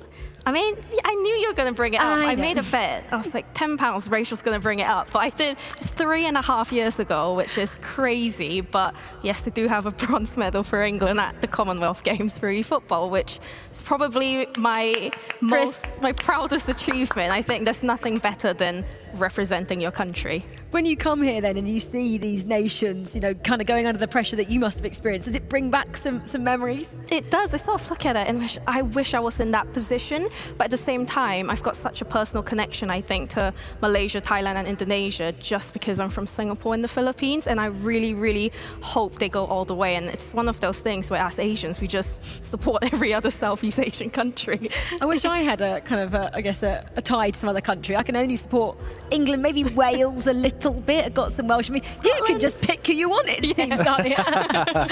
Okay, well, Alia is staying with us. I'm glad we can hear her because I love that story. We did have CJ up here earlier. He's now back in his reporter role down on the floor. So let's hear from him for one final time today. That's it for day one of the action here at the FIFAe World Cup 2025. Plenty of eFootball was played, plenty of amazing games. We saw upsets galore as well, but we've got all of that in store for day 2. So I'm going to get some rest. I need some, and we'll fire up tomorrow. Cannot wait. It's going to be exciting. It's going to be action-packed, and I'll be there. So see you there. Did he say that line about getting rest just because he hasn't maybe done as much as the rest of us today? 30 minutes of work. It's a lot of work here, Rachel. We love having him up here, though. It was a great stint he did do, nonetheless. Anyway, just looking at the entire day. Obviously, we started with console, then we moved to mobile. There's just 3 teams who are undefeated on day 1, and they are Brazil and India from the mobile side of things, and then Indonesia early on this morning in the console side of things.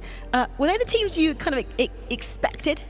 I think if you just say go undefeated, I think it still would have been very difficult to do that. It's not a surprise to hear that it's those teams that have done it, but we definitely expected things to be more competitive than they have been. I don't think all of those games for any of these teams have been just so easy, like a walk in the park or anything along those lines. Brazil made things look pretty easy today, but still we're forced in some games. It's not like every single game has been a whitewash and everybody's walking through everybody, even of those undefeated teams. There's been some close ones, so I'm hoping that continues for some of these squads, and maybe we see a run from somebody different tomorrow. Yeah, I mean, Anya, again, you said this is your 10th tournament. We have seen massive comebacks on day 2. Are you expecting a massive comeback from anybody, considering what we've seen from all of the teams today? I'm expecting Malaysia to perform better tomorrow. I think it's a lot of pressure coming into the tournament, being the reigning champion, knowing all eyes are on you. So I feel like settle into day 2 and it'll be a much better performance from them. But I do like that we're going into the second day not knowing for sure which of the 4 teams from each group across both consoles and mobile that's going to get through. And Thailand for me. I hope Thailand are both kind of mobile and console pick up momentum a little bit for tomorrow.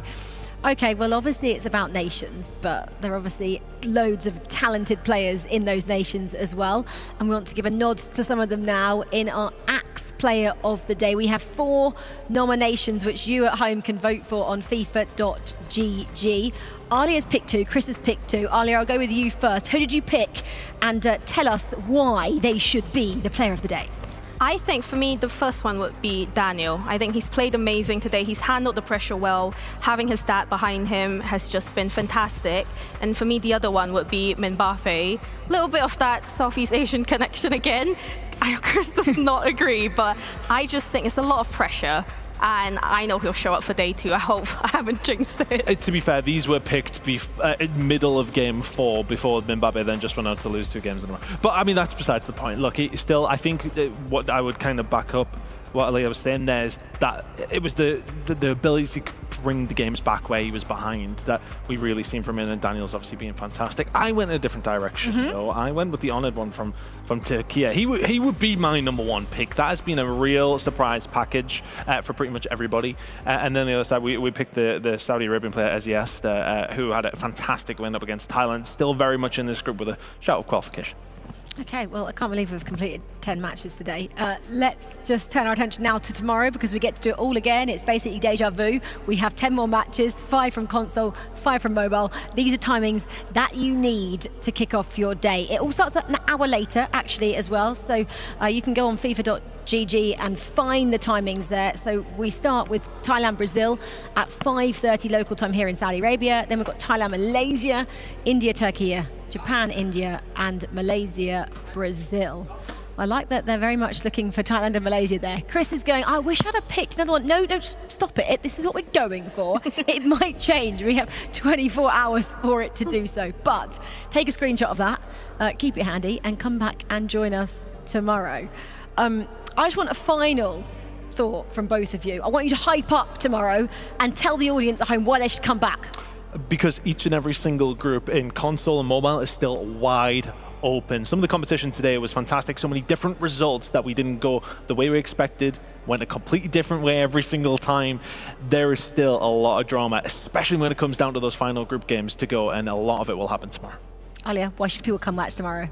I think adding to that, it's more than just the games, but supporting your nation, supporting your country. All these players come from all over the world here to Riyadh, and I think the support that they get from their country is the most important thing. So just support your country. And it's getting even more difficult tomorrow because we say goodbye to 4 nations. Only 8 can go through to the quarterfinals, which begin in earnest on Friday. So tomorrow is the final stage of our group fixtures.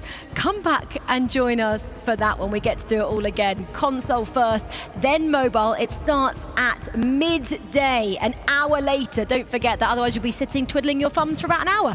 We wouldn't want that now. Thank you so much to everyone for joining us today. Guys, thank you. Thank you for watching at home, and we'll see you tomorrow.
How can real-time visibility across our hydrocarbon supply chain help keep our shelves stocked? How can achieving a 99.8% delivery record help bring us together?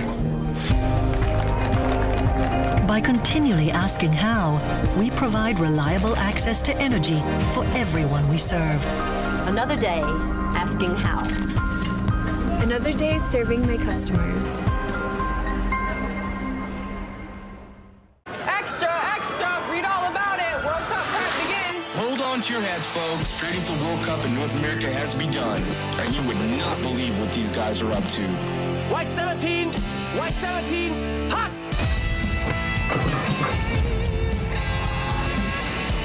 Preparations spiral out of control across the globe as the hunt for World Cup glory intensifies. Buckle up, folks. We're just getting started.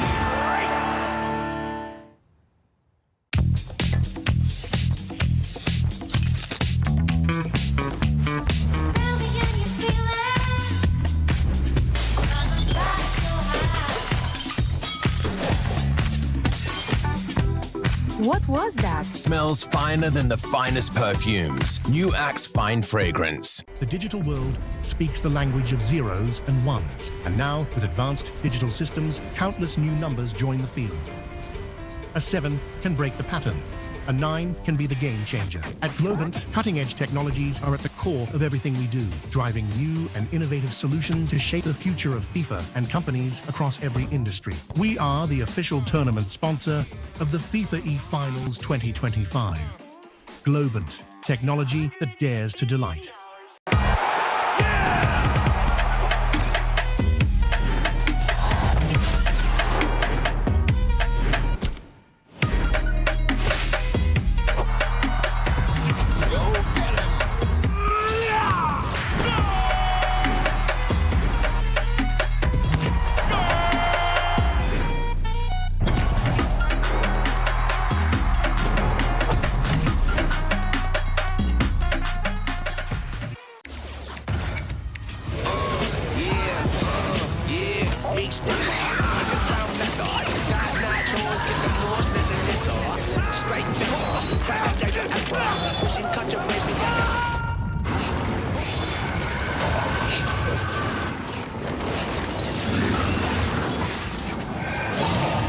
Reach your impossible with the AI-powered Legion Pro 7i, Lenovo Legion.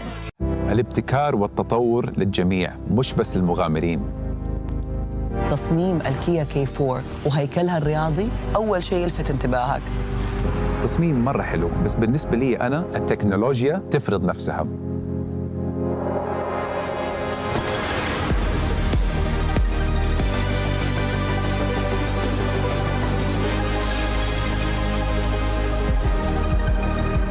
Kia, movement that inspires.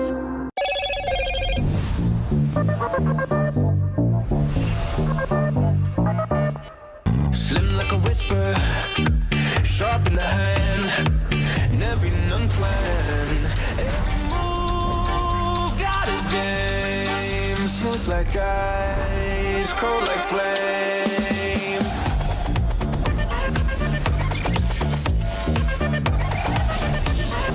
What's your edge? Hello, Mo.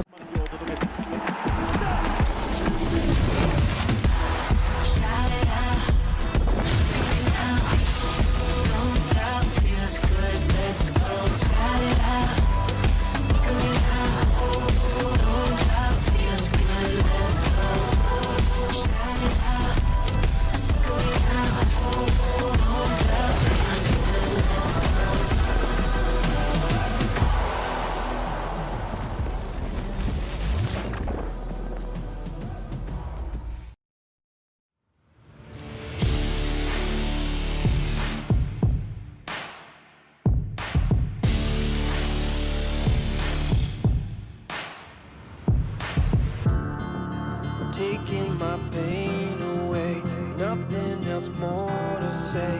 Everything that I have, I'll give. First, you gotta pick a side. Now you got a team and you're rolling with the pride. Wanna play the game, make it to the end. I wanna bring it back again.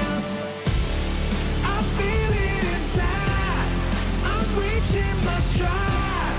I'm standing my ground.